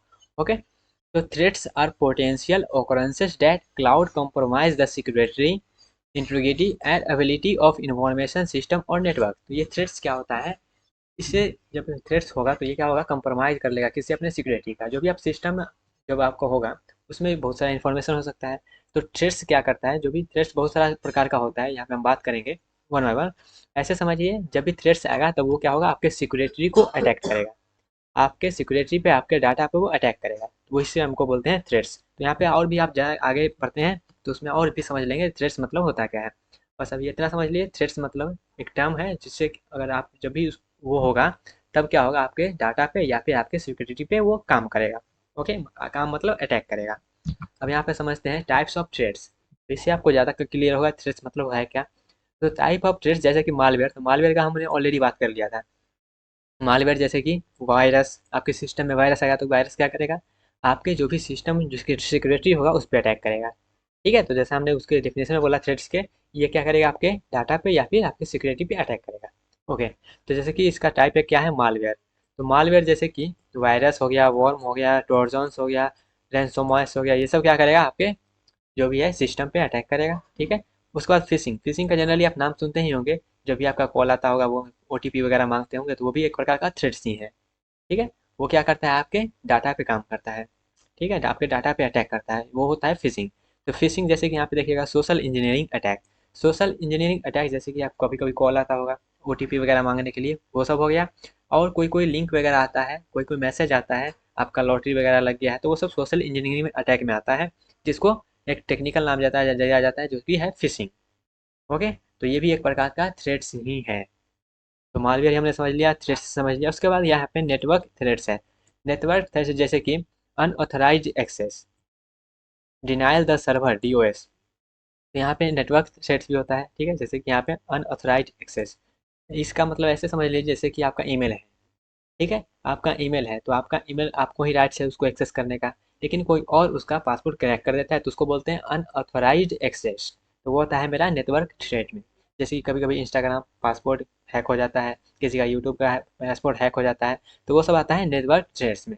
ठीक है, जिसको एक्सेस नहीं करना चाहिए वो एक्सेस कर लेता है, अनऑथराइज्ड एक्सेस हो जाता है, तो उसको बोलेंगे हम नेटवर्क थ्रेट्स में, उसको हम रखेंगे। ओके, अब क्लियर हो रहा है धीरे धीरे थ्रेट्स मतलब है क्या। उसके बाद है फिजिकल थ्रेट्स। तो फिजिकल थ्रेट्स जैसे कि थिफ, थिफ मतलब चोरी, ठीक है वही है। जैसे कि कभी कभी देखते होंगे चोरी हो जाता होगा, तो वो भी एक प्रकार का थ्रेड ही है। थ्रेड, यहाँ पे थ्रेड्स, यहाँ पे थ्रेड डी और टी में कंफ्यूज बनता है, दोनों दो टर्म है, ठीक है। तो यहाँ पे हम थ्रेड्स का बात कर रहे हैं। तो फिजिकल थ्रेड जैसे कि चोरी वगैरह हो गया, ठीक है, वायलेंस हो गया, न्यूट्रलाइज डिवाइसेस हो गया, तो ये सब क्या है मेरा, जो भी फिजिकली एक्टिविटी होता है, जो भी चोरी वगैरह होता है, उसको हम रखेंगे फिजिकल थ्रेड्स में। ओके, उसके बाद इनसाइडर थ्रेड्स। इनसाइडर थ्रेड्स में जैसे कि मेलिशियस एम्प्लॉइज और कंस्ट्रक्टर्स। इसका मतलब यह हुआ जैसे कि मिलिस इंटरनल जो भी एम्प्लॉय वगैरह होते हैं, उसमें हम रखेंगे जो भी वो थोड़ा सा एक्टिविटी हो जाता है उस प्रकार का, जिससे आपका कंपनी का डाटा वगैरह लॉस हो जाए, तो उसको बोलेंगे इनसाइडर थ्रेड्स, ठीक है। इनसाइडर थ्रेड से रखेंगे उसको। उसके बाद एक्सटर्नल थ्रेड। जैसे कि एक्सटर्नल थ्रेड, इंटरनल से मैसेज समझिए जो भी आपका ऑफिस वगैरह जो भी कंपनी के अंदर है वही आपका डाटा लीक कर देते हैं, तो उसको बोलेंगे क्या, इनसाइडर थ्रेड्स, ठीक है। उसके बाद होता है एक्सटर्नल थ्रेड। तो एक्सटर्नल थ्रेड मतलब, एक्सटर्नल मतलब बाहर वाला, ठीक है, थ्रेड मतलब जो भी यहाँ पे हम बात कर रहे हैं वो। तो जैसे कि हैकर का नाम सुने ही होंगे, ठीक है, हैकर क्या करता है, वो तो कंपनी का आदमी होता नहीं है, ठीक है, वो बाहर का आदमी होता है, तो क्या करता है एक्सटर्नली आपके सिस्टम पे अटैक करता है, तो उसको बोलेंगे क्या, एक्सटर्नल थ्रेड के अंदर कैटेगरी में उसको रखेंगे। जैसे कि साइबर जो भी यहाँ पे होता है, टेररिस्ट होते हैं, वो एक्सटर्नल थ्रेड्स के अंतर्गत आते हैं। ओके, उसके बाद होता है इन्वायरमेंटल थ्रेड्स।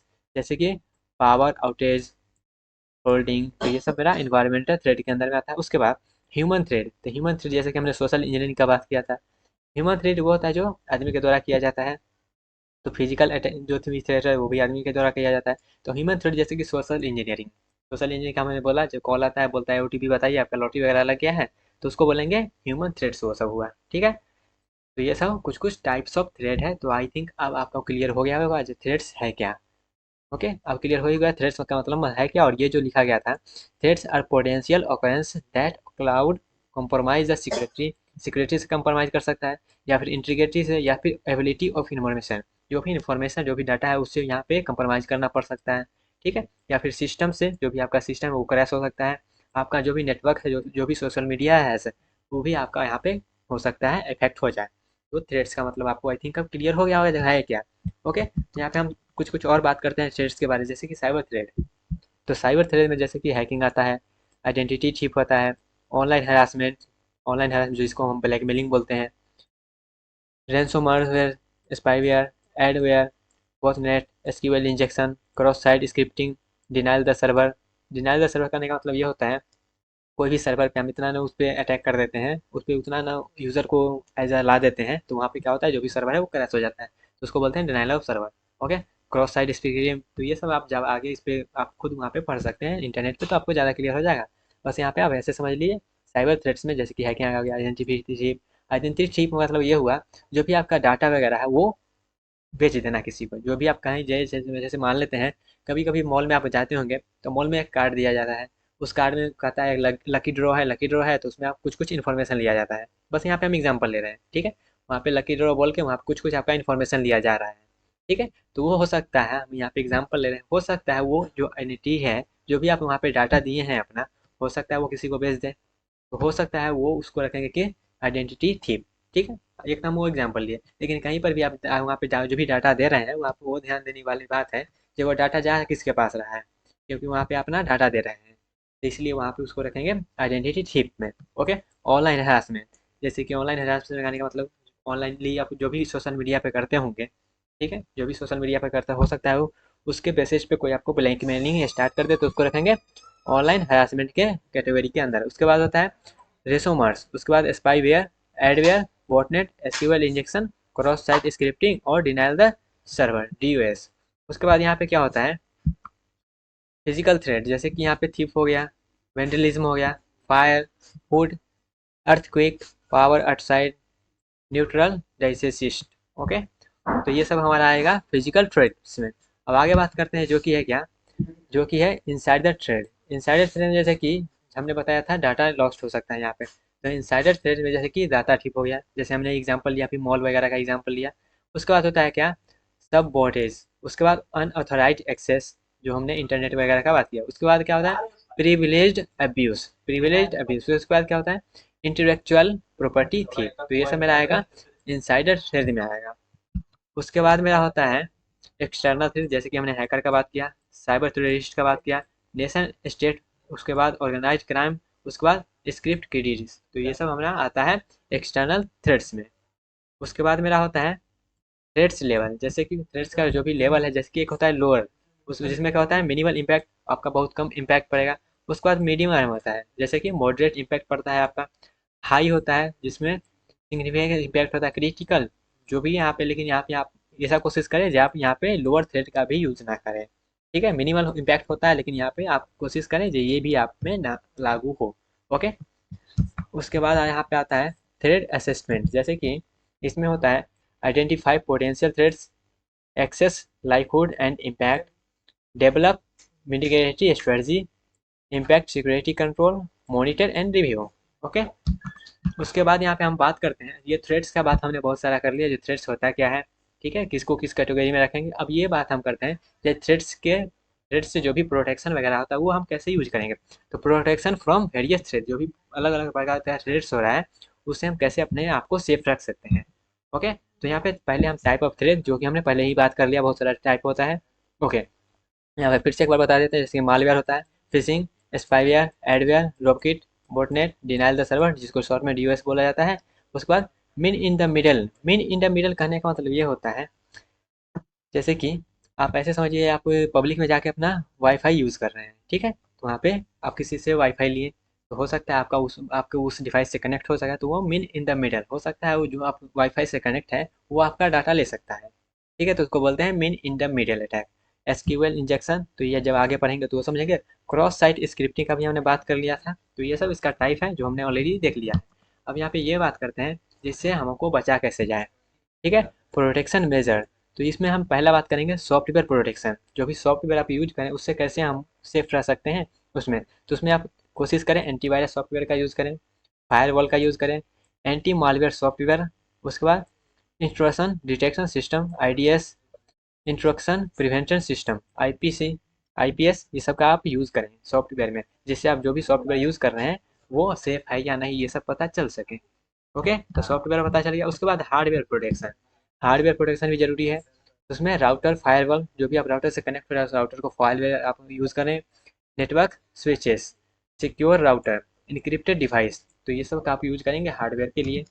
उसके बाद नेटवर्क प्रोटेक्शन, तो नेटवर्क प्रोटेक्शन में जैसे कि visual private network, VPNs, visual private network, जिसको आप यूज़ करेंगे। उसके बाद क्या है secure socket layer, SSL encryption, transport layer security, TSL encryption, network segmentation, तो ये सब मेरा आता है नेटवर्क प्रोटेक्शन में। इसका आप यूज़ करेंगे तो आप नेटवर्क को अपने आप को प्रोटेक्ट कर सकते हैं। उसके बाद आता है मेरा क्या यूज़र एजुकेशन, जो भी आप यूज़र यूज कर रहे हैं, आप लगभग यहाँ पे 100% यूज़र क्या करते हैं यूज़ करते हैं कोई ना कोई सिस्टम, तो उनको ये भी ध्यान रखने वाला बात है जो जो भी आप डाटा वगैरह दे रहे हैं वो आपका सेफ रहे। तो यूज़र के लिए ये यूज करना है आपका जो भी पासवर्ड वगैरह है वो थोड़ा सा स्ट्रॉन्ग रहना चाहिए। उसके बाद जो भी आप ब्राउज़र यूज कर रहे हैं तो हैबिट में ये लाए जो आप सेफ जो भी है सिक्योर ब्राउजरिंग करें, जो भी सिक्योर साइट है उसी पे आप जाएँ। उसके बाद ईमेल सिक्योरिटी, ईमेल पे भी बहुत सारा जो भी लिंक वगैरह आते रहता है उससे भी बचे, देख के अपना यूज़ करें। उसके बाद social engineering awareness, social engineering awareness जैसे कि हमने सोशल इंजीनियरिंग का बात किया था, कॉल आता है ओटीपी मांगा जाता है, ठीक है, कहता है लॉटरी वगैरह लग गया, तो वो सब आता है सोशल इंजीनियरिंग के अंतर्गत। तो उसमें भी आप अवेयर रहें, ठीक है, जो भी ओटीपी वगैरह है वो शेयर किसी से ना करें, ठीक है। तो ये सब सोशल इंजीनियरिंग में आता है, वो आपको उसमें थोड़ा सा ध्यान रखना है। उसके बाद जो भी सॉफ्टवेयर है उसको रेगुलर अपडेट करते रहना है। तो इस सब से हम क्या कर सकते हैं, अपने आप को सिक्योर रख सकते हैं। उसके बाद बेस्ट प्रैक्टिस का बात करें तो स्ट्रॉन्ग पासवर्ड बनाना है। अब यहाँ पे सब में फीचर होता है क्या, टू फैक्टर ऑथेंटिकेशन। तो ये आप यूज़ करके रखें, इनेबल करके रखें टू फैक्टर ऑथेंटिकेशन का। उसके बाद keep software up to date, user antivirus software, avoid suspicious downloads, use firewall, use encryption, regular back to data. तो ये सब ऑलरेडी हमने बात कर लिया है। जैसे कि थ्रेट्स इंटेलिजेंस का बात करें तो monitor system log, analyze network traffic, identify protection threats और implement incident response plan. Incident response में जैसे कि कंटेन द थ्रेट्स, उसके बाद recover from the incidents post incident activity. तो ये सब मेरा रहा थ्रेड्स के बारे में। तो यहाँ पे थ्रेड्स के बारे में भी हमने बात किया और थ्रेड से कैसे बचा जा सके उसी से भी हमने बात कर लिया है। Okay guys,